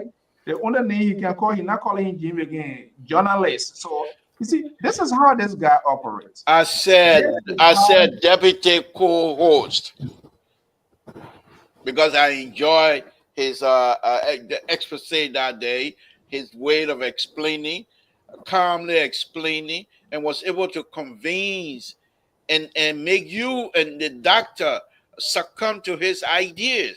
That made him a deputy co-host. So I'm not here to come play around. You guys were unable to take him on alone. Okay, And so let's let us don't try to come here and try to make things that is not quite there. Thank you, sir. Thank you, Mr. Toll. Thank you so much. So the question here, Mali, a good Terry was the one that jumpstarted this whole conversation. When I saw that tweet, I sent a message to Kula. Obviously, she didn't respond. The team, James, let's be honest here. And Yeah. Let me just give you a explain. You are a strong supporter. You made a point crystal clear. Is that a little over the edge for the address of the president, which I believe very inclusive of entire last month, yet he is office, and kind of like pull a little belt on the team? Is that something new we are experiencing? What do you think? Let me first start by saying, anyone who expected that President Buckeye, that it will be a magic, in moving the country forward, and that it will be a quick fix, I think that person was dead wrong. Trust me. After 6 years of storms in the country by the past administration, trust me, there were so many challenges, so many difficulties, and the rest of it. So look here. Buckeye came to power. One of the first things he did that I really love, and the rest of it, we saw the president declaring his asset, and this is the first time for a sitting Liberian president to begin to do this. We saw President Buckeye declare his asset. When it comes to tackling the issue of corruption, of course, we saw the dismissal there and the Liberia, repatriation. That's Lpr-Tv and Patrick Woolsey. What was that? I mean, Patrick Woolsey was dismissed. I mean, it's because of corruption. So can we sit here and say that President Buckeye is not taking stronger actions when it comes to tackling the issue of corruption? No. I would say there are challenges along the way. It might be slow, but yes, we see sincere steps to move the country forward. And we saw the going of the commerce minister, and as a result of pressure, of course. But I mean, years back or months back, I mean, you had a leader, you had a president who was never listening to the Liberian people. But Buckeye is unlike that leader. I mean, we just experienced. We see that. I mean, he's giving his ears and listening to the cries of the Liberian people, and he's even much more prepared, to do more. And trust me. In the coming years and ahead, I mean, I know there will be stronger actions taken by the Buckeye administration in moving the country forward. Are there challenges in the country? Of course, yes, there are challenges in the country. But are there sincere steps taken by the president or the government to be able to move the country forward? Of course, yes, we can be able to see that. But I mean, to begin to rubbish everything to say, oh, yes, I mean, the government, of course, is technically not doing anything. And that's the thing, sometimes that really come to us. And some of us, I mean, we feel somehow bad, when we see our colleagues trying to do this comparison of the Buckeye administration to that of Joshua. Years back, and sitting in years back, sitting in elementary classroom, of course, we define science as living and non-living thing. So I wouldn't want to compare the Buckeye administration to that of Joshua. Trust me, I don't want to do that. I mean, it will be a serious error to begin to do that. James is on purpose. It's not addressing my question. I asked the question with respect to the team. Hope you just hold your peace. Let me go to the Liberals. Liberal, are you in a call with what Mr. Dakwe said? 100%. Mr. So, sometimes Mr. Liberal to fight me? No. Mr. So, sometimes you guys sit on this platform and your eyes are open and you know the truth and you see it, but yet still for some reason, perhaps we are in the business of attracting audiences, or we are in the business, and that's what I say. I'm not here for kumbaya. You sat here for years. Yeah. 6, 7 years you sat here, and you saw the inadequacies of this gone government, and you saw the corrupt behavior in the past administration, and you want us to sit here and compare the 6 years of the past administration to that of this wonderful, wonderful president of the Republic of Liberia. Person who, your own friend, I forget about him being your co-host. He's your friend. He lives in Rhode Island with you. He just told you. People think that this old man mind. No, but he's sharp as usual. This is the first-hand information that is coming to us. And you want me to sit here and think, say, I'm not listening to the good conversation you're having here, Mr. Soul? Please, let's accept it that you guys were defeated based on real debate. It has nothing to do with you know who and I don't know who. Mr. Soul, don't do this to yourself and your people, because you guys are still you're putting your foot in your mouth, and we can't help you with that. Do you agree with the team of Vicia Soma? Yes. Okay. Mr. Bacon, Dr. Mali, I want to be coming to you. What is the team, by the way? Well, you already answered yes. So you see, this is how you do it. Your sandpaper before you get to know. Now, instead of me putting my foot in my mouth, you have to put your foot in your throat. Mr. So anything that comes from President Baka is good. Let me just give it to you. Wow. What you say? Anything that comes from President Baka is good. Jerry. Mr. Bacon? Yes. Are you on board Yes, sir. with me? Are you on board with me? Anything? Okay. You heard it loud and clear.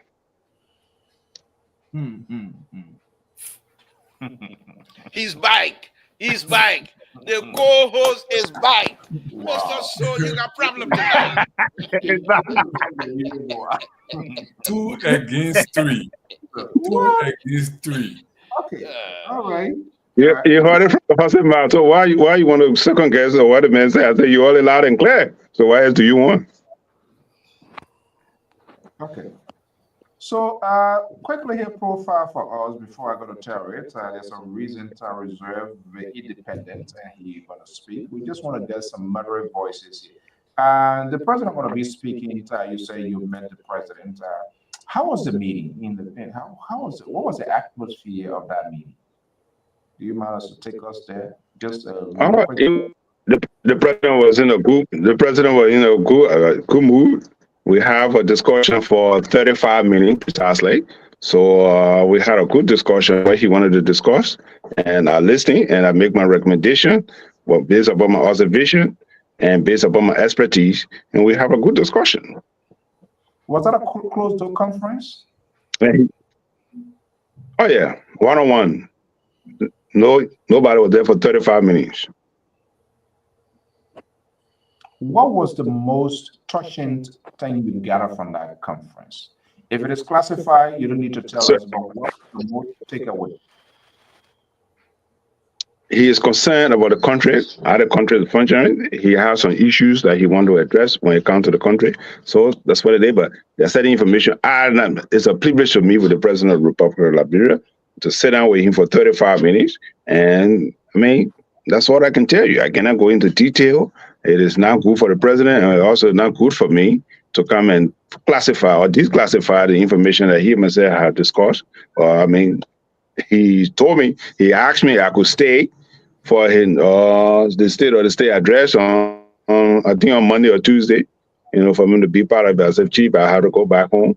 And he said, okay, I understand, but I mean, we had a good discussion, to be honest with you. And the president is in good spirit. He's sharp like a razor blade, The excellency, he's very sharp. I mean, he's sharp, to be honest with you. The memory is very sharp, very attentive. I can tell you, I can show you for that. He had a hat on with shades, or you were just straight? I cannot give you that description.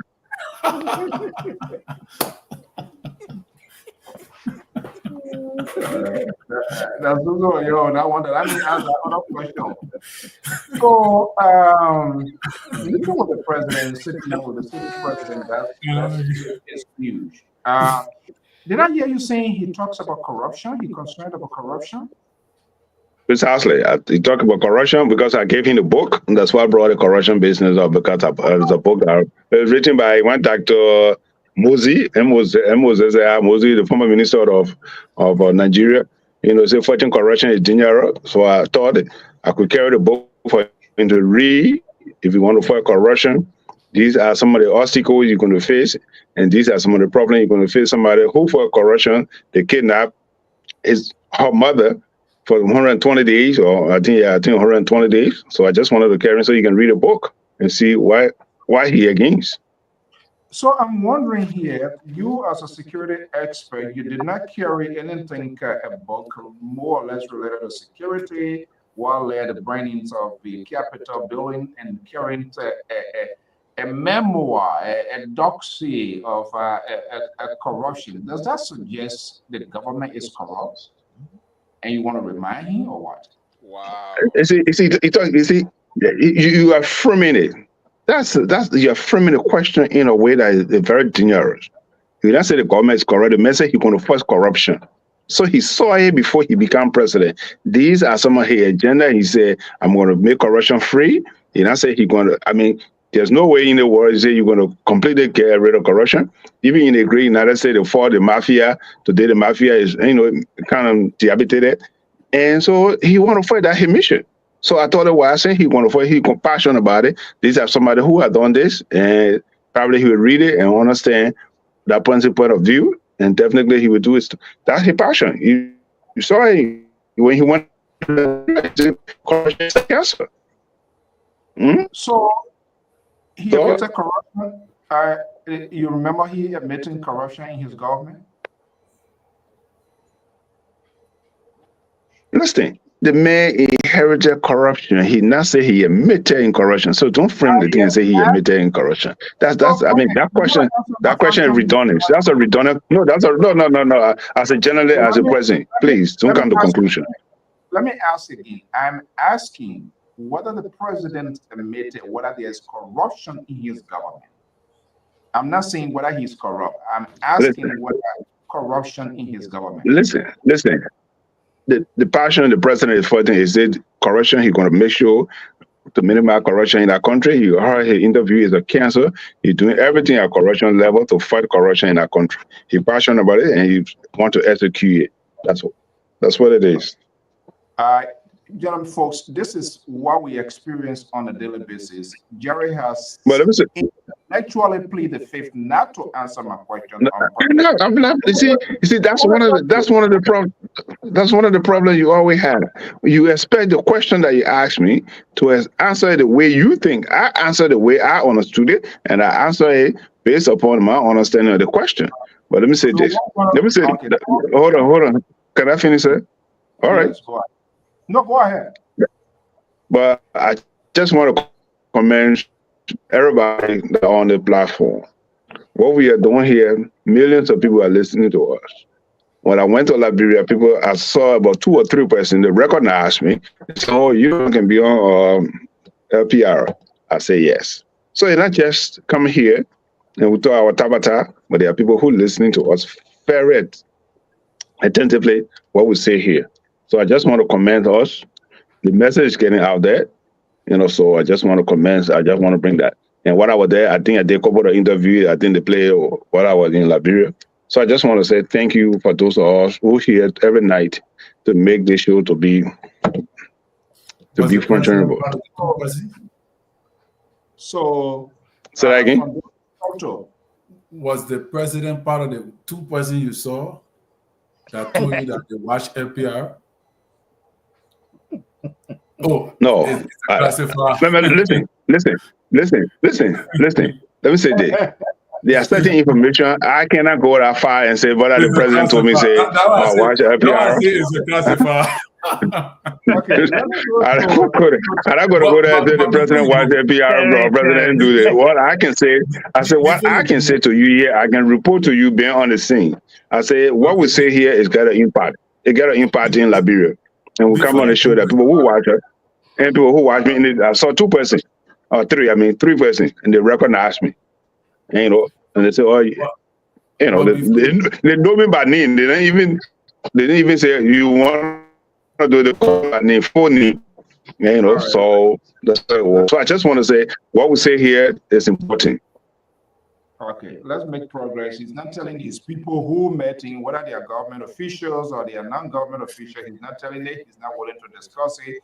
He did not answer my question, asking the simple, plain questions. He did not answer it. He was politically correct. Let me go to the Reverend here, who is very bold in answering questions, and I will bring in the independent guy.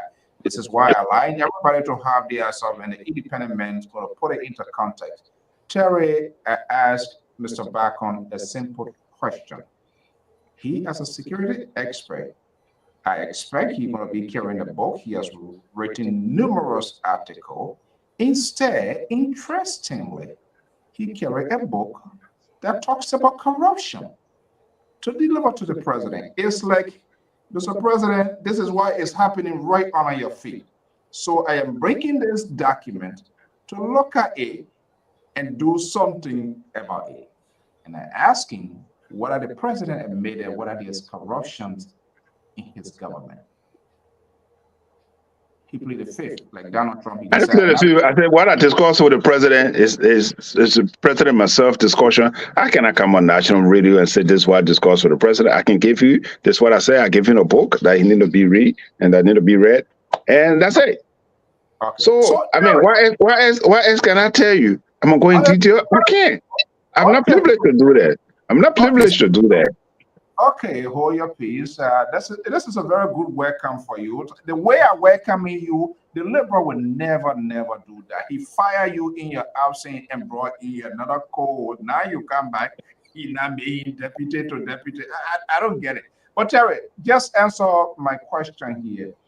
And we're going to judge you by your virtues as a spiritual mentor here, not to be politically correct. That seems to be like a threatening undertone question here, some sort of a condescending question to Terry, and I think the liberals to sit by for you to do that kinds of stuff is unacceptable. Ask your question as a journalist. Don't come on with honor cut threatening and what have you, and try to put in the bubbles here right before our own eyes here tonight. Okay. Ask your question.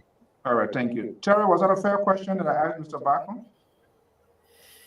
Well, it's a fair question, but like Mr. Bacon said, it's a gentleman discussion, in the gentleman agreement and gentleman discussion. So it's a classified information.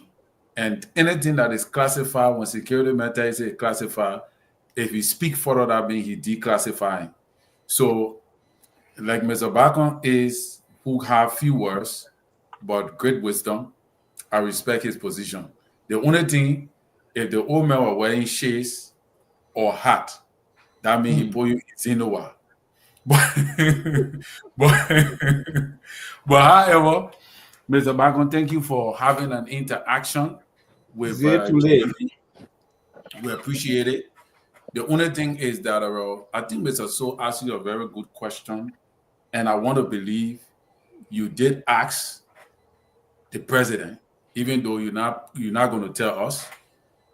And I want to believe the president did admit, given the fact that of your close proximity to him over the years, I want to believe that he confide into you what he's going to do, even though you're not going to say. But in coming days, I believe Labor going to pull it out of you, or Mr. So going to pull it out of you subliminally. But however it be, the men are security analysts, and you think we will come on the ground and you will not know? Terry, come on. When you think discussing the so one good thing, if Labor do not pull it out, Mr. So will wrap around something away, you pull some out. or Dr. Mali. But Dr. Mali, when he like to throw tantrum, and when you can stand the tantrum, then it left for you. When you can stand it, He will be neutralized. But yeah, Mr. So that's what I think. We are not in the minds of Terry, but I just want to tap into your spiritual realm. Why would he deliver such a book to the president, you think? Well, that's why myself, I can't get around to, give us a team. Maybe he want to put up, the Omega skill. He want to distract everybody, and probably he may get on that podium and touch just little things towards that. But he wants the direction of the people to focus on something while he plans to do something. If you observe, there's something the government doing that I think is a shifting that I observed. Yesterday, I said it on Labor Show. Yesterday, the Justice Minister was at OKFM. The Information Minister was at Spoon TV. And the spokeswoman for the police was at Mika. And she said it was her first time going at Mika. But I'm trying to tell you, in one day, there was three key people were in three strategic media entities addressing the nation 1 year after the president leadership. I think this was a strategy to cool down the tension in the country before the president mounted the podium, which I believe was a very good strategy to ease down the tension, because there is a speculation that there is a pending protest at the Sonia. So by this, he allowed to see sampling views from the public, and these guys went there and eased the tension, especially from this saga that going on with the impasse at the house. I think that was a very good strategy. So as you see in the media for today, everything is no tension in the country as the way it was previously in the past. So I think that was a very good strategy. Okay, thank you so much. Dr. Mallet, let me just bring you in, and there's a reason for which you were reserved into this whole national conversation. I knew it, I saw it coming.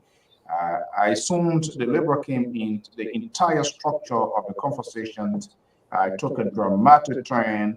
He threw his weight behind the politicians from the North, South, or whatever Dakota makes to the Rhode Island guy here, which is obvious. But if you listen to the Liberals, you listen to Bacon, now Terry is getting in the middle. But his being in the middle too, there's a lot of uncertainty in it, because one in a minute, in a second, the Liberal will intimidate him. They'll try to put him out, and then he will reposition himself. Was that an awkward question that I asked, for which Mr. Bacon and the Liberal are refusing to answer my question? Aqua didn't even answer the question. So it like but you see, I love how Mr. Bacon, I love how Mr. Bacon really put it. Because I mean, I know you're gonna love it. You want him to respond. You want him to respond to your own, whims and caprice and the rest of it. And trust me, I mean, it doesn't go that way. Mr. Bacon is going to respond like Mr. Bacon and not going to respond like Mr. So. That's how it works. We can ask questions in 5 different ways. My goal is to get it. I want to answer for my audience, not necessarily for me. But let me go to Dr. Mali. Dr. Mali. Yeah, I think it's very sad tonight. 2 minutes are conspicuously absent from the Daha presentation tonight. They have failed miserably to quantify His Excellency 1 year outcome. They're giving all a convoluted version of stories, and they can't point out one achievement. Anyway, let me point out one achievement to glorify their presentation. I want to thank His Excellency. One could be the Ganta to Tapeta rule. No. Excuse me. The Ganta to Tapeta rule. Yes, Hold I'm on. under protection on this platform, and you need to hold your gun to your chest. So what we are saying here is that let's Who first of put you all under start with this. protection? You think that witness program here, you under protection?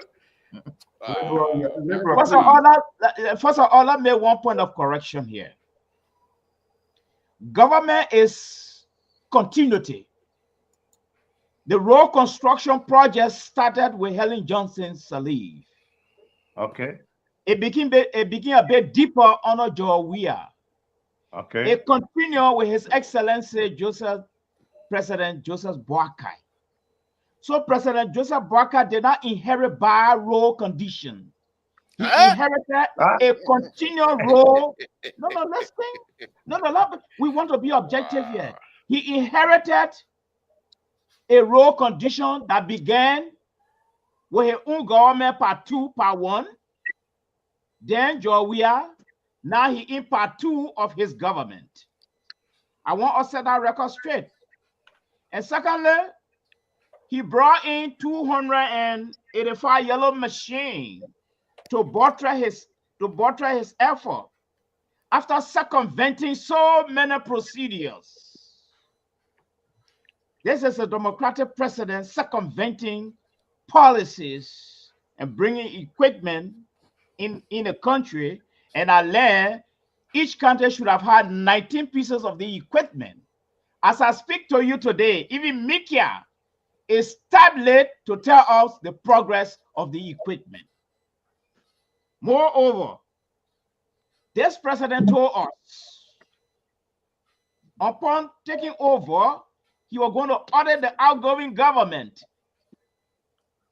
He only audited a 3 segment of the government. All right? You don't call that auditing the outgoing government. No, that's not it. It's inconclusive. All right? Let's get back to the issue of corruption you just talked about here. The president went to Lofa County. You people say he misspoke. No, he did not.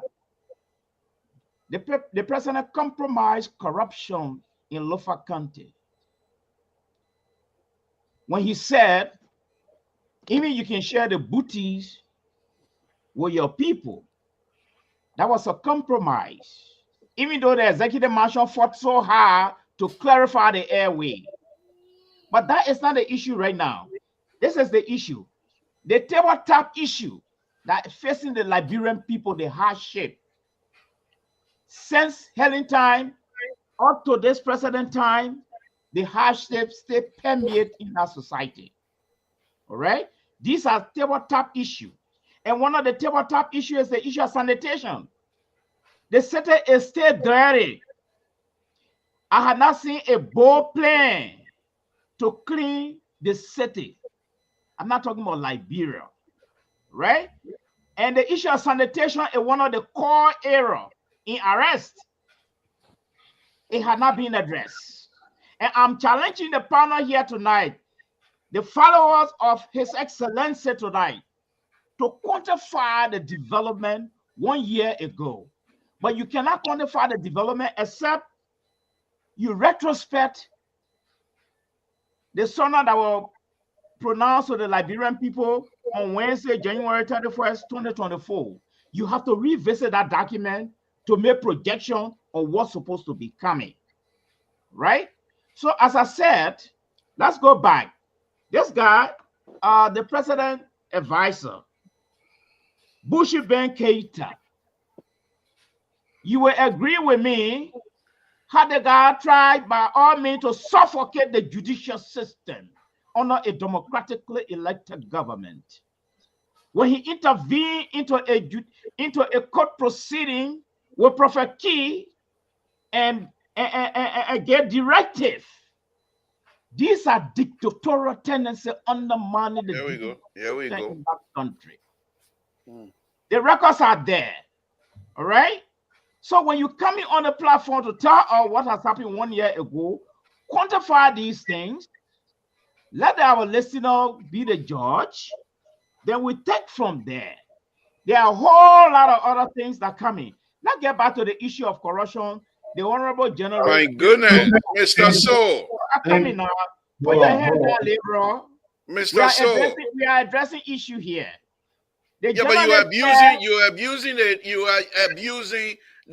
platform. No. I will be coming to you. I have the right to say that now you.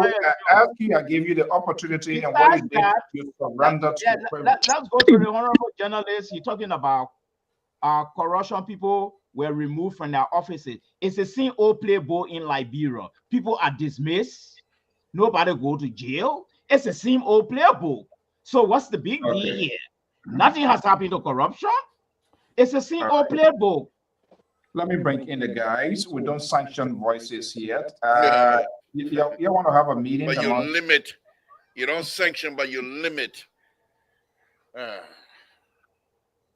Unbelievable. Let me reach to James. I think he wanted to respond. I said, CEO, to make the team fair and balanced. Do you want to ask me a question?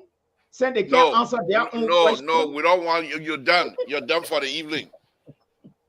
Okay, Mr. So. Yeah. You know, he talked about auditing. I don't know. You know, sometimes it's very important that we begin to look at, issues that pop up from the country, and we follow up, and for me, that's what I do. We can't sit here to say, oh yes, President Boakai is technically not doing anything when it comes to auditing the past administration. If you just go to the front page African newspaper just yesterday or today, it's going to tell you that the Supreme Court of Liberia has ordered the recusal of George Blamo Dixon from the corruption case against former Finance Minister Samuel Toye and others, raising serious concern about the government motives and the integrity of the judicial process. So I don't know, if you don't want to call this, part of the auditing that President Boakai and his team, are initiating and carrying out against, just the past administration, then I don't know what is it. We never saw this. I'm coming. Just jot down. Let him make a point. Coming. We never saw this, in your own administration. When your folks came to power, they made it very clear that they were going to work. They were going to prosecute. Past administrative officials, the government, and the rest of it. Nothing they did. But let's leave them. And that's what I'm saying. For me, I hate to do this comparison of a living and non-living thing. And moving on to question you asked Mr. Jerry Backham about what President Boakai may have discussed with him. I was not in our meeting, but Mr. So, like I told you the last time on this platform, I succeeded in conducting a number of interviews with President Boakai. So though I was not there, but I know this much. I know President Boakai is concerned about the growing population of young people. He's concerned about, the youth population, what can be done when it comes to job availability. Those are things, that are on the mind of President Boakai. Trust me. President Boakai is concerned about roads. How that farmer in Riverside from Grand Gide will be able to take, their produce from the farm to nearby cities and the rest of it, so that farmer can be able to earn more money, on that. Those are things, President Boakai is much more concerned about. And President Boakai is concerned much more again about, the increasing Zogos across the country. It's on his mind. Trust me. I was not in our meeting. Is he doing anything to kind of minimize it? Again, we can say yes. We see steps. We can technically. I don't know whether we're looking at what Mark Jabate and others are doing there at the Internal Affairs Ministry. If you observe Mark Jabate, you will see efforts there by the Internal Affairs Ministry in helping to tackle the growing cases of Zogos across the country. We're talking about now more than 80,000 in the young people. These are things that are on the mind of President Boakai. What are they doing specifically, James? What are they doing specifically? Yeah, I saw a team from the Internal Affairs Ministry going directly into moving to the graveyard, talking to young people and the rest of it. This is not where you should really you're supposed to be doing and the rest of it. I mean, a lot of you have parents back home when you're really supposed to go back. And trust me, in an interview with Man Jabatel on his show, he Point said, of James, inquiry. Point of who is that? inquiry. You come in, Terry. You know, Yeah. it's not James. You So- know, you've been in this business here. Yeah, I'm coming. So we can't sit here to say that, I mean, that begin to place figures, that begin to place numbers, let's begin to quantify, and, you know, I mean, on what is it that the administration is doing in moving the country forward. And that's what I told you. Let's wait. I mean, in the coming year or two or so, I want to believe that the language of my brother, Dr. Molly, is going to change because of the manner who things he will begin to see, you know, unfolding there, you know, in a country. You are putting the timeline. Did I hear you saying we should wait 2 years? Yeah, I mean, let's wait. I mean, a year or two ago. I mean, this cannot be a quick fix. Trust me, it can be a quick fix to issues in the country. We know some of the damages, indeed, I mean, that happened or unfolded then in the country. Do we expect that? Do we expect? Coming. Let me just learn on this one. So is it that Liberians just expected that this administration will come and it be, I mean, a magic fix? No. And that's why Liberians are watching, observing exactly what is it that President Bakari is doing. And people are sitting and just watching. They know that this is a serious leadership on the ground. They know that, I mean, sincere efforts have been exerted in trying to rebrand our country, in trying to, you know, the image wise of our country. We know, I mean, what happened. I mean, just a few months ago, you and I know too well when it comes to Liberian passports being all over the place. The first thing is, I mean, we're talking about the image of the country, and, you know, when our passport was in the hands of, I mean, drug cartels and the rest of it. So yes, President Porter has a lot on his template. He has a lot of his template, and these things would not be solved just, I mean, with a twinkling of an eye. No, it's going to take some time, and we see sincere steps in that line. Trust me. It's going to take some time. That's indefinite. Terry, I believe you wanted to do a follow through. Let me just bring you here. You said what, point of correction or something you wanted to say? Terry? I said a point of correction. But anyway, go to Terry. Yeah. Terry, are you there? Yeah, so I meant to ask Mr. Akwe. Yeah. You know that the Secretary of State, the presidential secretary, said that she lied on the rate in recent time. Are you aware of that? That the fact checker had to come on OKFM and correct her. She said the rate under President Weah was higher than the rate under President Boyka. Which rate are you talking about? The non-rate. Do you know that the rate? Do you know that the U.S. rate has gone up? Oh yeah, okay. Look, Terry, let me tell you. The CNN you get here, the Fox and the rest of it, there can be slippages, there can be some errors, but we can always come back. Genetic. Yeah, we can always genetic. I love this guy. We can always come back to make some corrections. We are not saying. So I mean, she's telling you clearly that her words were not cast in stones and the rest of it. She can err. And there's, yeah, she did not correct it. And there's nothing wrong. There's nothing wrong with making corrections or errors we make. Trust me. Thank you, Jane. Let me come in here very quickly, Terry. What I wanted to say is, we cannot keep making errors. You have to be professional. This is the second time fast-check on the president, on the executive, and corrected them.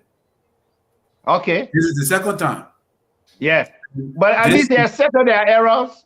At least they accepted their errors. Well, she did not settle the error, but fast-check made sure that they corrected and said that the statement she made was not in place and it was not true.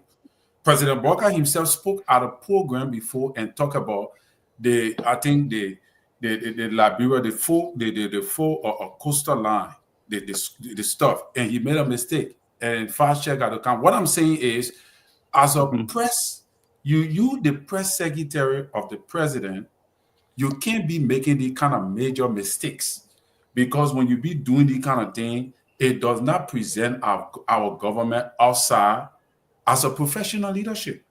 For the experience and the time, the years that we spend in government, we can't be making these kind of errors. And one of the errors is also the team that we got for the sonar. It's not necessary. It's not necessary. You understand? For me, I like to be honest. I'm not saying that the president have failed. I still want to believe that the president have 5 more years to do great, and I have confidence that he will. But there are things Terry, that have been made that must be taken into consideration, and we must highlight it so that they can take cognizance of it. Because there's the second time fast check have checked on the executive and found out that information coming from there was not accurate. That's why I said the last time on Labor Show. Guys, talking. Let's we are already like. Let me chime in here, Mr. So. No, hold on 1 second. When there's nothing to chime here, let me go to Mr. Barker. Mr. So, this is what I'm talking about. You continue to abuse our rights on this show. Yes. You continue to abuse our rights on this show. No, it's not true. No, it's not true. Say you're right. It's not true. For no correction, say you're right. Of course, if he puts you over me, why will you say? I said, let me go to Mr. Barker. Okay, all right, okay. It's one of your folks. What's the problem? No, but Jared, before you come in, let me say this very quickly before Jared come in. No, seriously, before Jared come in, Mr. So you asked a selling question here earlier with Mr. Barker about that corruption book. And this is what I keep saying to you and Dr. Marley, that when you guys sit on this show, apparently you're not paying attention. Because we continue to say, and President Barker continues to say, one of his kind of reasons of want to be the president is to fight as much as he can for corruption. So if Jerry have come across a book that talks about corruption, how to fight corruption, and how people let me finish, how people within or committing a corrupt practice will fight back. And Jerry consider himself a good friend to the president, the son to the president. So if he comes across a book that will give the president more ammunition, and then you're going to come here and say that Jerry did not answer your question? No. Unacceptable. Unacceptable. And then Dr. Marley is going to come and amplify that as though you guys are being very truthful. You are being disingenuous, to be honest with you. So Jerry took the book to the president that talks about how to fight corruption and what are some of the things, those who are corrupt, some of the things they will do to you.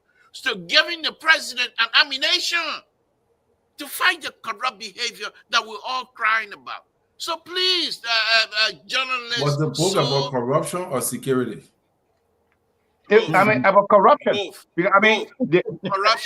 Corruption, but at the same time, how to prevent or how to that's a good question, Collins. Dr. Marley, the liberal is speaking. We're not all kumbaya tonight. So, Mr. So, I'm just saying to you, Jerry's answer was good, and what he did is something that we all should be proud of. To say, I found a book of 5 people who fight corruption. The lady wrote a book, and in her book, she said how to fight. But when you're fighting, what are things you need to watch out for? And then you're going to say the main answer your question. The irony of the whole thing here, that picture is like a war coming down upon me, is to take a book from Nigeria to talk about corruption. It's like taking a book to somebody how to. Where did he supposed to take the book from? From Donald Trump? Oh, Mr. So you disqualify Nigerian scholars? Hey.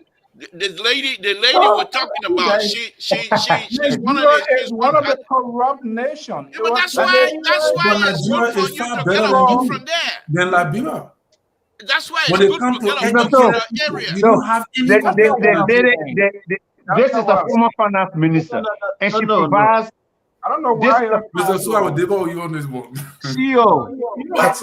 Nigeria? Mr. So, Mr. So, this is the former finance minister. Look at the title. Provide practical Look lessons. at the title of the book. Yeah. The security analyst, when he should be providing a book on the fragile security of that nation to His Excellency. Look at the title of the book.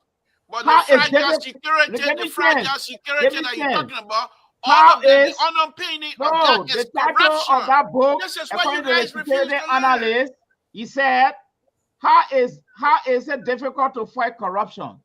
That kind of book you go to get His Excellency? You compromising corruption in our office. How to fight corruption? You see what I told you about Dr. Mali? He said,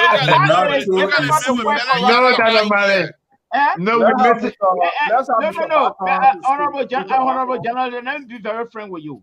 If we want a book that will rather broaden the horizon of His Excellency, not a triple corrupt nation like Nigeria, producing book on corruption is like wasting water on dog. Where you got to go? That I'm Brazil.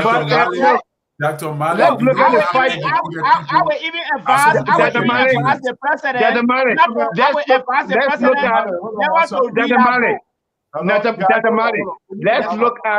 let's look at Nigeria's own fight against corruption, on the continent. I mean, let's rate. The continent too.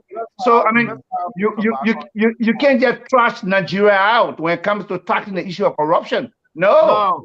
You can't just trash corruption. Nigeria has corruption. If you go through the book, the lady tried to provide practical lessons learned, and she tried to explain a story of what anti-corruption advocates. Honorable journalist, that's the wrong book to read. Dr. Mali, let's have it. People are monitoring. Let's give Mr. Bakon a chance to respond. So then maybe we can still restructure the question. I assume, Mr. Bakon, you read that book, correct? Of course I did. Okay. I did. How can you be so presumptuous? That's that's very unprofessional. Anyway, go ahead. To say that you read a book? No, he said I don't think he read it. I mean, talking about opinion about it. So listen, Mr.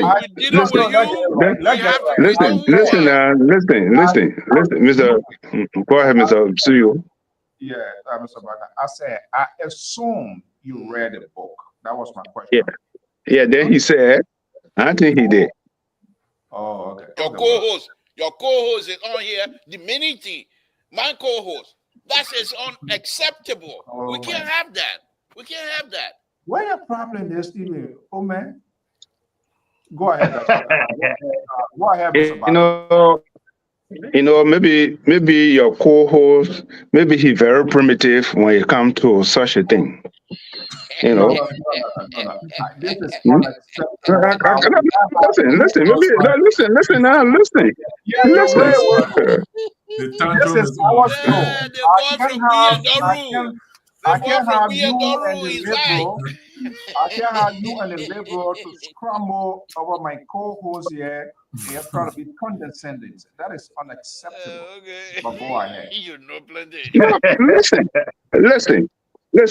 Listen. The man tried to challenge my integrity carrying a book to the president. That's number one. Number two, let me say that corruption is a crime.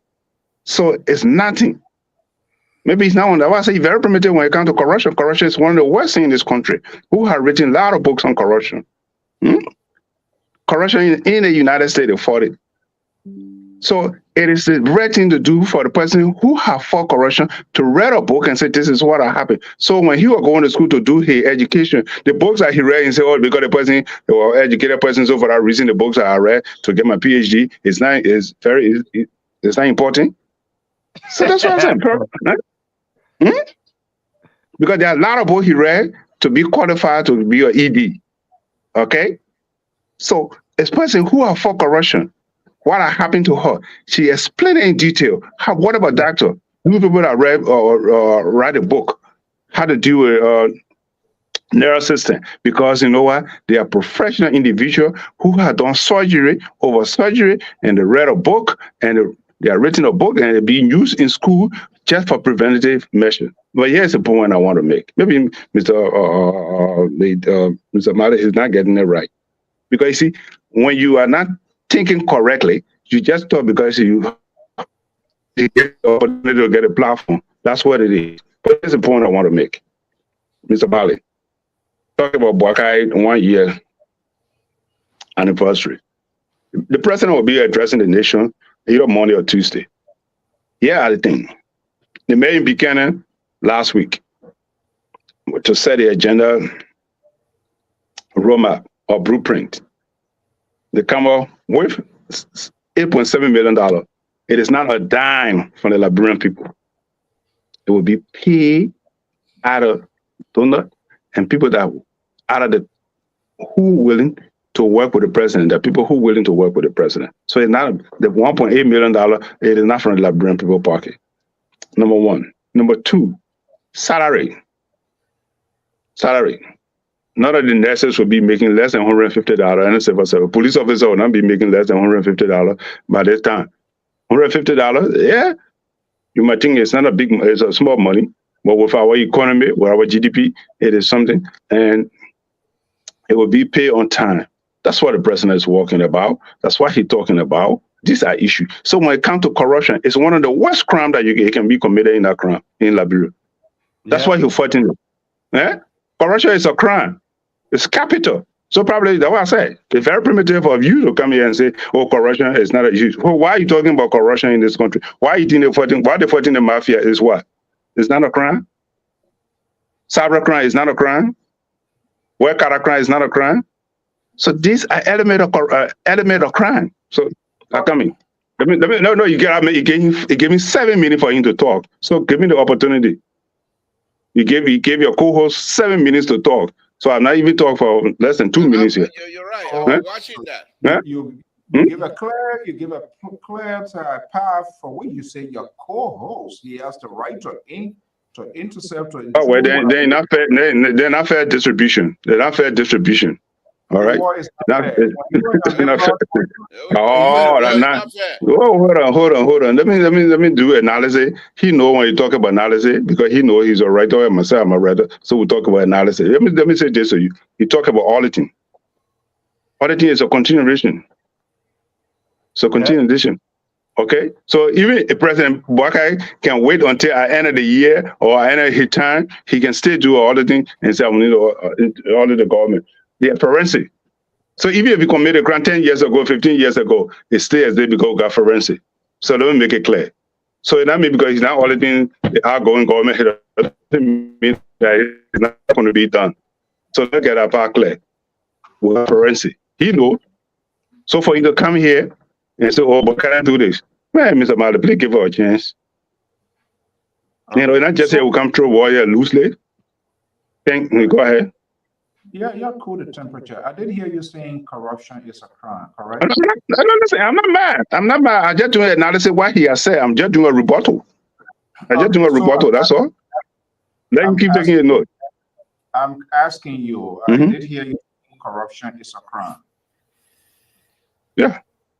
Yeah, people, listen, the governor, hold on. The governor Chicago, he went to jail for what? 15 years when he was trying to sell Obama's seat. What happened? It was a corruption. He went to jail for 15 years. The former representative for Louisiana, why they form $190,000 in his refrigerator in his house?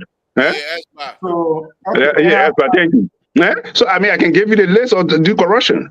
Jackson Jackson went to jail. Okay, I know. I come here. Let me give. No. Please give me that opportunity, please. The sitting city mayor, of New York right now, he on an investigation for what? For corruption. The sitting city mayor of New York, he on an investigation for corruption. So you telling me corruption is not a crime? It's a. I mean, it's a disservice to the Liberian people and also those that listen to the Liberian public radio. Thank you. That's not what I said. I asked the questions. The reason of my questions, I have a follow-up to do. But it looked like you and your liberal here this evening is just okay. If it is a crime, which of course I agree with, and James outlined that this guy that dismissed from L-RC, Yeah, Patrick Woozy. Woozy, has he committed a crime? Because he was On what? Yeah, but On yes, corruption? most Yeah. you try to divert funds intended. When you try to misuse That's or right. That's divert the use of funds and funds, right. I'm it's simply Listen, misappropriation let me asking. say and this. it's a crime. Well, let me answer. Let me answer your question. Let me answer your question. Let me answer your question. Let me think. Hold on, sir. Let me answer your. No, let me answer your question. Can I answer your question, sir? I've never concluded the question, so I don't know which answer you're going to provide. I'm asking if there's a crime, how far are we then? How far are we then? This crime that has been committed by Patrick Woozy with the government of Liberia in terms of getting to the bottom line. Listen, there are two crimes: felony and misdemeanor. That's it. That's it. You either commit a felony or you commit a misdemeanor. Misdemeanor is less than $1,000. From $1,000 up to millions, trillions of dollars, it becomes a felony. So if the government deems necessary that he has committed a crime, of course they can dismiss him. We'll go through the process of our criminal justice system. That's what it's all about.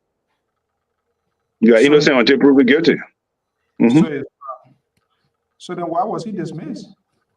But what I'm saying, listen, maybe you're not getting it. If the person is dismissed as an allegation, it doesn't mean that you are guilty. Okay? They got indictment, they got arraignment, they got, discovery in the process of law. It doesn't mean because they dismiss you and they say, oh, the person is dismissed for corruption, you had a day in court. And Jared, this is why we said this president is such a wonderful person. When you are doing an investigation, there's no reason for that person to be on the same job. Terry, do you agree with that? Listen, it's an allegation. It's an allegation. It's an allegation. Let's look at Samuel 2 for a reason. Let's look at Samuel 2 case for a case study. Hold on. Are you saying, James, let us be honest here. Are you saying you dismiss people based on allegation? Not suspension? Not listen, Mr. Toh, Mr. So, you're not getting it. Listen, you are innocent in the eyes of the law until you are proven guilty. Okay? So if there's an allegation that leveled against you, you can dismiss that person. If the person is not guilty, sure, he can come back to his job and left for the president to serve you. Even in the place you're not getting it. Working in the executive, you work at the will and pleasure of the president, Mr. So. Arrest my case. Mr. So. Mr. So, can I make some interjection here? Before we I'll come to you, Dr. Mali. We are already running time. After Terry, I'll come to you. Yeah, Terry. There are some mistakes that, like I said, this is mistaking. Like Mr. Bacon already said, but it makes it look confusing when the president do not carry on investigation. So if we dismiss these people, let them be investigated. Like the car, somebody there put it up, the car of Amin Muda, and order that when he resigned, there is no investigation whatsoever with the issue of what her name, the inauguration. Miata formula. There have been no investigation. One day the president just booked her and said, Miata, and start thanking her for the good thing she did. So when you leave these kind of loopholes, I believe you are a security man. When you leave these kind of loopholes, you create a comeback for the opposition. You create an opportunity for the opposition to come back at you. So my only recommendation is, I agree that the president fired this guy. The president did fire him, but he was not investigated. And several other people too. Like for example, the DA. The investigation was on the table of the president. We don't know what went on with that investigation. There were no briefing to the public. The president just got up and fired these people and they left the job. But no investigation. we have not come to the conclusion of what really happened. These are loopholes. These are loose ends that you can't just leave. You have to tie it. You have to bind it so that people can use it tomorrow to open the wound or to open the canal. So in my mind, going forward, for me, I recommend that most of these dismissal should follow by investigation. For us, we still believe that the president of Liberia, under his leadership, JMB, will do well. All the mistakes JMB is making does not determine that CDC can come back and that they are the best option. The problem with Unity Party people, they don't like to acknowledge the error and the feel that is a weakness. It's not. The acknowledgement of our errors will help us to propel our leadership to a professional level, and that is what we seek. Okay, we are extremely out of time, and because we had a fresh community engagement, so everybody going to do their closing point. Just everything, just have whatever you're going to say, have it embedded into your closing. Let me just, Dr. Mali, I'm going to be coming to you, but let me just, the two folks that are on the phone, let me just get the 1 minute each. Please be succinct. Aaron, let's hear you. Hey, Mr. Sob, how you doing? Good. Yeah. So I want to speak to this corruption issue that Mr. Michael talking about. Yeah, let's agree that, we all agree corruption is a crime, right? So how many corruption cases say it's a crime that this government has investigated with their own government officials? How many? We can't name one. We can't name one that they have investigated with their own officials. We can't name one. The only person that's doing an investigation for the government is School Network. School Network are the one who find things on them, not themselves. But it's ironic to hear Terry every day he come on and show you that CDC is not a factor. I don't know why he worry about CDC. So you guys looking for her to see what CDC coming back to power? That's the reason why you guys don't want to make mistakes, or you guys making all these mistakes that you're making because you keep looking for her yourself. Corruption is a crime, Mr. Bacon. So tell the president, send you closer to him to investigate it holistically, not just pick on certain people who not related to him or who not from his wife's office. Thank you. Much. All right. Keto, quickly, we are extremely late. We have to go. Keto, let's hear you. Thank you. I'd like to say hi to everybody. Welcome back, Mr. Bako. He's speaking the meeting. So I listened to, I just want to stress 2 points here. I listened to Brother James, who is a journalist. Prior to Joseph Boakai becoming president, he was concerned about the problem that Liberians are faced with, that the government of Liberia is faced with, or was faced with at the time. He was concerned. 1 year into his administration, he's still concerned. He told the Liberian people he could fix it. And you come on this show and keep telling us that he's concerned about the so-called increase in the country. He's concerned about drug use. He's concerned about road construction. He's supposed to be solving these problems. He's concerned about corruption. Before he became president, he helped to corrupt the system when he asked his deputy, Grispin, to secure 5 vehicles from the NASCAR funds. And you tell me he's concerned about corruption? No, he should be free to corruption. You guys should not come on this platform to say things that do not make sense to the Liberian people. We all here, we got sense. You can't tell me when you were sitting and tell Liberian people, I can fix things, and all of a sudden you come out and you say you're concerned. No, you're not concerned. You should be working to fix those things. Then we know that you're good. Mr. Bacon, corruption is corruption, whether you look at it the way you look at it. There's no way you can defend the defenseless. Joseph Boakai is inherently corrupt. So he supports all corruption. That's why he told the people, when you steal, just give some money to Liberian people. Thank you so much. And this is the reason why you guys cannot even say the truth on the platform. You guys cover it because you know that statement is Joseph Boakai himself. Thank you. Thank you so much, brother. Okay, guys, let's close it up here. Who wants to go for it, Dr. Mali? Yep. Okay. Okay. It is just sad that people who claim to be the fanatics of Joseph Boakai have got nothing to offer the Liberian people. If voting was to be placed on the platform tonight to re-elect Joseph Boakai, it was going to be very devastating. Very, very devastating tonight. Joseph Boakai would have lost that election.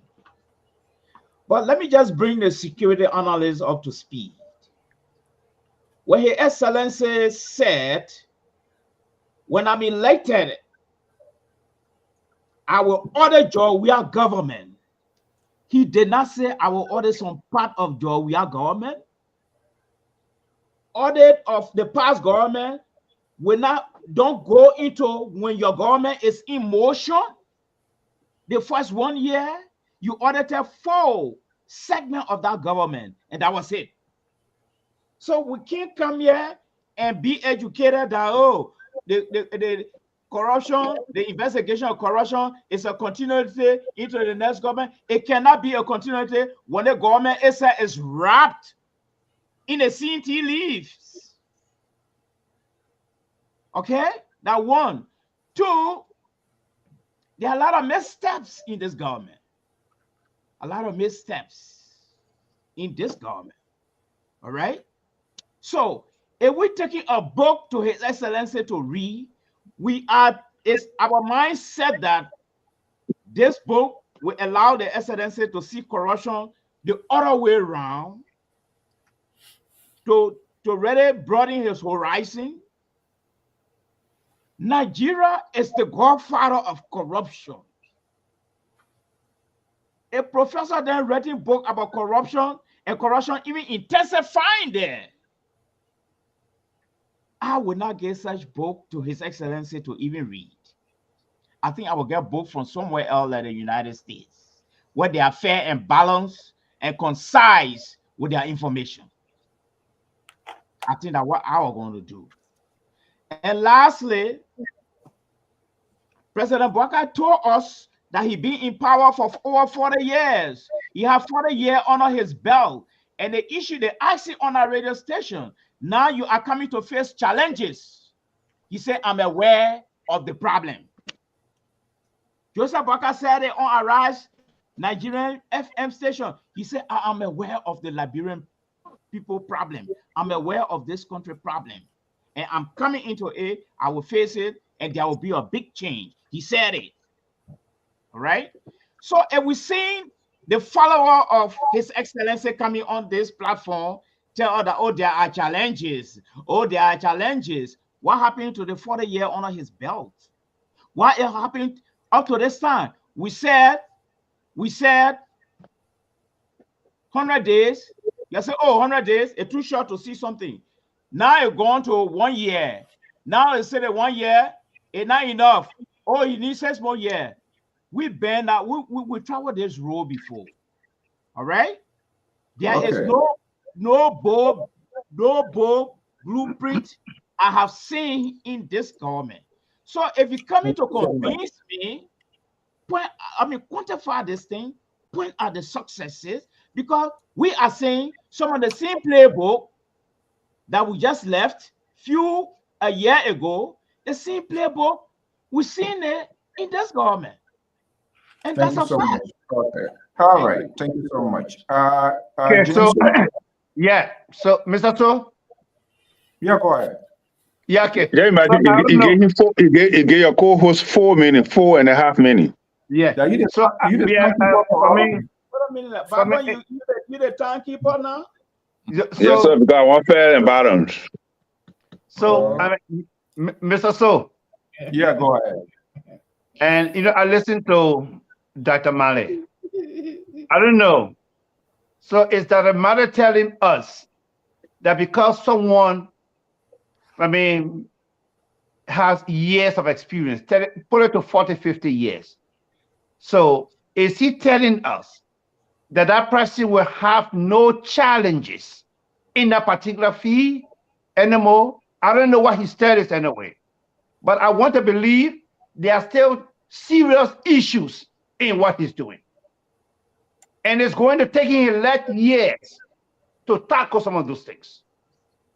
So we can't come here to say, oh yeah, he has 40 years of experience under his belt, so everything will just be much more easy, smooth, and that there will be no problems. No, I don't think it goes that way. So when we tell you that President Bwaka is concerned about these things, problem solving starts with steps. There are processes that lead to problem solving. Do we see a leadership on the ground that Liberians appreciate? Of course, yes, we can say that. Liberians see a responsible leadership on the ground. Are there some errors along the way? We can also say yes to that. Look, Mr. Solek, sometimes I tell you, the new Liberia we envision, we have to be very fair and clear and very truthful to individuals we call our friends. Sometimes I call some of my friends in government, assistant and deputy minister and the rest of it. The essence of leadership is to work in the interest of the people. In time to come, these are the very people we're going back to later on for vote again. Okay. So we come to you, my brother, and tell you that President Bwaka is aware of these things. There are progress being made. He's concerned about, teachers, doctors being in the rural part of the country, decentralization. He's concerned about roads. There are problems there. 285 air moving equipment. If this was a government that, really don't care and the rest of it, because of some issues along the way, and they decided to say, well, let's hold on. Let's try to correct the errors and let's do the right thing. That is the sign of a credible leadership on the ground. So I want to believe that Liberians are much more elated. Liberians are much more happy today, though there are many challenges on the ground, but they see some level of sincerity on the part of a leadership. At least we are not going to have a president who will just leave the country and go for what, 40 days to watch World Cup. Hey man, that's not going to happen. No, that will not happen here. Even if President Bwaka had a son playing football, he would not leave the country for 40 days. No. Okay, let's leave it there. Okay, Terry. Yeah, thank you. Nigeria ranks 13th in Africa with literacy rate of 62%. Yeah, while primary education is free and compulsory, yes, the quality varies greatly across the country. Nigeria is home to many renowned universities, attracting students from across the continent. So you do not have the right to devalue the education of Nigeria because Liberia is nowhere near them. Thank you, my brother. You understand what I'm saying? A book from Nigeria Scarlet is warrant reading, regardless the challenges of corruption and all of that. Nigeria has infrastructural development and Nigeria has educational structure that way beyond your capacity. People come from around the world to go to Nigeria, to the universities in Nigeria to learn. And the degree is valid any part of the world. So do not denigrate. It will be an error to denigrate a scholar from Nigeria that is writing a book on corruption because the country as a whole is corrupt. That's a disadvantage. Let me say Dr. Mali wrote a book, so I'm not going to read it because Liberia is corrupt. So are you trying to tell me that if Dr. Mali now wrote a book on the overall of Liberia, I shouldn't read that book? Is that what Dr. Mali is saying because Liberia is corrupt? So I would want to disagree with that. To JMB, JMB need to work on several things in order to be successful. And I know many of my colleagues do not like this. JMB have divisive. No, somehow I would like it, my brother. Would like it. In order for your government to succeed and become successful, you have to reconcile the country. You can't be divided. JMB first after the SONA, he have to work on reconciling the House of Representatives in order for him to succeed. JMB have become one of the successful presidents in 1 year that Liberian people never expected to turn things around so quickly, especially given the fact of the downtrodden economy and country, the state of the nation that we were in. After President Weah left, JMB turned things around quickly within a quick period of time that I myself did not expect that he was going to do. And we do not see it because the expectation of the people is that quickly they want for somebody to get a job, the other person might get a car, you might have this, that, and all kind of things. It's not possible. It's never worked anywhere in the world. But JMB were able to provide opportunity within 3 months for cars to travel from Monserrado County straight to Maryland. That have never happened. Within 1 year, JMB were able to do that. JMB brought back salaries to current payments. People receiving salary, current salary consistently within the period of 1 year. As we speak, nobody owe nobody. JMB never had a budget shortfall. For 12 years under Madam Shirley, there was always a budget shortfall. Within 1 year, JMB claimed the budget to 800 million projection. JMB now is moving people up that was paid below the pay wage. He now is eradicating all those that were paid below pay wage. Within 1 year, JMB were able to restore the country economy to that bracket. Now, as we speak, there are people in many areas of the country who are not experiencing stable electricity can boast and say, yes, there are stable electricity in most part of Monrovia City. The aspect of security that people jumping around, people can be selling in the street. There was a picking our interview today. He said people can be selling in the street up to 2-3 o'clock in the morning. Mr. Bacon, is that a lie? Within a short period of time, for 1 year, the changes that JMB have made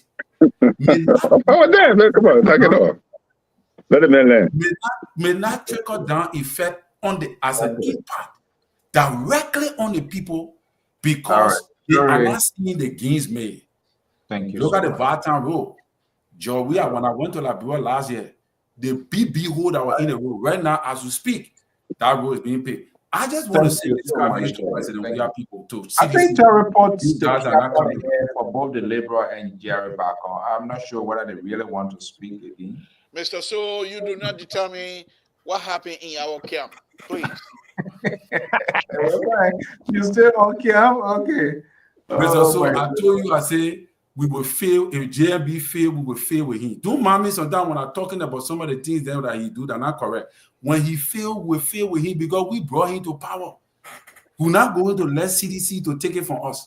So they must depend on me. If they think it's when I'm talking about Tabatara, me, I come and join them, they lie. Oh.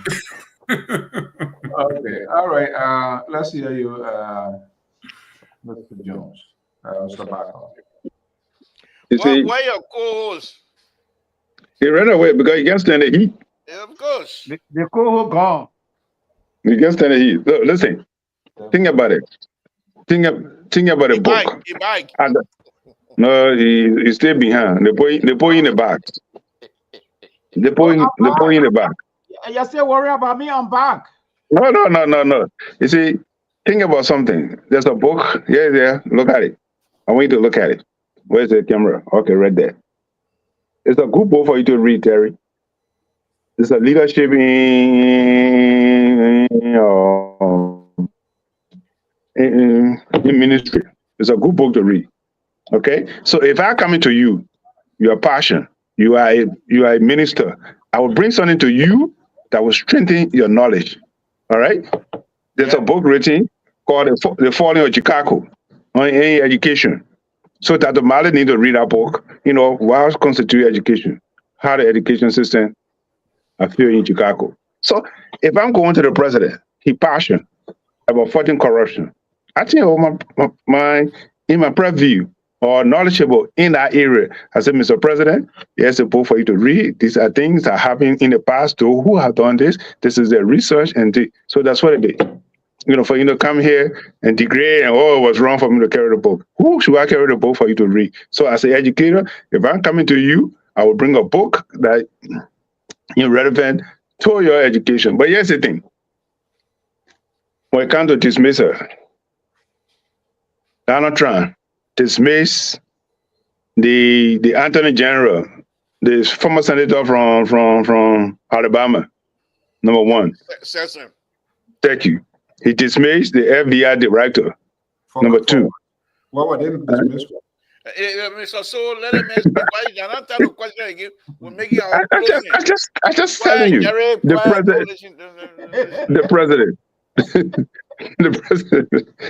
president had he served as a way of the people. So when the president said, I dismiss you, whether for investigation, for corruption, or for misappropriation of any form, or alignment, with the alignment of the president, that's a provocative. You said to distract you. He tried. The president, he served at the way of the pleasure of the president, especially when you're at the appointed position. Let's listen to Mr. Jerry Ronan. Go pull that tape. Go play that tape. He called Mr. Bwaka Mr. Clean. Mr. Bwaka got no corruption in his DNA from today, from tomorrow until eternity. He doesn't have no corruption. The late Jerry Ronan called him Mr. Clean. After 40-some more years, have you ever heard implication on anything about corruption, Mr. Bwaka? So that's the purpose. And say, Mr. President, this book will give you some ideas how to fight corruption. That's the purpose. I don't go there to say I'm going to educate the president. Although he asked me, as an analyst, he asked my opinion. I give it to him, Mr. President. These are the things you need to do if this is what happened. So your time is over. Your time is over. You see, this is what you do. Yeah. That man spoke for 4 minutes and 30 seconds. I just spoke for. I can address my co-host, that man. They're not even talking. Just for you to say that. Gentlemen, thank you so much. Where you go? I'm still here. Good night. What do you mean good night? What do you mean good night? I'm still here. The man got to do it on a closing. So what wrong with it? You can't do it on a closing? Come on. Mr. So. You gotta get a medicine opportunity. You gotta get a medicine opportunity. Let me say something. Your co-host ran away. He ran because he knew very well we were going to party on him. Listen to what he said here, and I will just be very brief. He said the Nigerian lady that wrote the book, the Nigerian people are corrupt. There are people that a place you will go for corrupt advice. When you want to play football, you want good football, you Tabela, you go to Brazil. Then when he came by, after he finished condemning Nigeria, then he said, but President Bwaka went to Nigeria and made look at that kind of statement he made in Nigeria. That's the statement you want to. Now you want to bring Nigeria in after the whole president. Unacceptable. Hypocrisy all the way, Dr. Malley. Mr. CEO, good night. Wonderful show. Yeah, good night. And have a wonderful time, Mr. So. I hope next time you will not try to bring us, all four of us, on your show. Mr. Bakan, I'll give you a call. Look at that. All right, thank you, sir. Yeah, let's do that. Okay. You got my number, right? You got my number, right? Ask me so you give it to for me. I can give my number. I don't care. I can give it to you on the air. It doesn't matter to me. I don't care. Okay. Take a pen. Take a pen. Write it down. I don't care. But I can call me. You got a pen? Yeah. 401. The forming are you 258. Well, listen, hey, I'm doing it to rock of talking something serious here. Please. 401. And the deputy co-host, 258. 258. 1683. Can you imagine something? 1683. 1683. Yes, 1683. Yes, it's okay. I get you. I'll give you a call, Mr. Bago. No Can you problem. imagine Terry having I don't care. something? Hey, my name, look, I got nothing to hide. My number is out there. I've been having it for 30 years now. I don't care. My number be here. I'm not afraid. Who here to intimidate me? I'm not afraid. Minister, he will get about 55 deputy to deputy. No problem. No problem. Terry, Good night, Mr. I will say you the book, Terry. Terry, I will order the book for you. You need to read it. Mr. Yeah. So are we coming on Sunday, right? Appreciate it. Yeah. We're coming back on Sunday, correct? Sunday will be coming on. I had a conversation with one of those guys in the block. I'm hoping, but sometimes they're not reliable too. They are hoping they reach out. They want to have a conversation, but I will keep the team member posted. But Sunday, why are you talking about Sunday? Sunday is, you don't come on Sunday, so what are you panicking about Sunday? Listen, man, right to our question. Are we coming on Sunday, yes or no? If you don't want to invite him, so be it. Let me just answer it. All four of us will be right here on Sunday with you. And you and your co-host will make a run away from it. I think what we're going to be doing now, the three, anyway. And since not yet, that will be 5. But listen to him. He said the election will happen. If the election, he said you want to reopen. You will see it. But liberal, what he said if the election were held LPR today, Baka going to lose. Look at him. Look at the amount of people here. Baka will win by landslide. All right, Keto will be here. The liberal no problem. I'll be here. I'll be here, so. Why Keto? Thank you. You've been working that day, my man, James. You've been working. No, I'll be here. All right. But man, come back, man. I enjoy being. I'll see you for a long time. Come on the show, man. I like you. Okay. Yeah. Wow. I like the man. The co-host and the deputy co-host will be here on Monday. I'm not like his opinion, but I like him. That's what it is. Mr. So I will be on Monday with you. Good. Kevin coming for you. Okay, let's get come. Kevin on the show. The last time he ran away from here when I started Mumbai. He ran away. He come back. Then he come back. Kevin come on the show. He knows that. We want Kev to win the election. Kev came here. We told him he was going to lose, and he lost. Okay.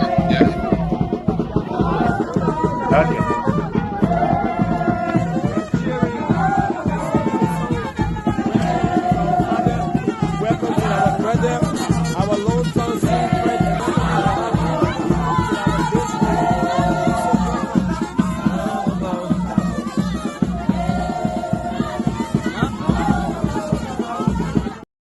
As our own man, the man from we and Doro to legendary to Jerry Bacon. I think I sent a picture. I sent a picture for the former president or a grandpa, a grandma grave. I sent it to you in a same time. I think I sent it to you.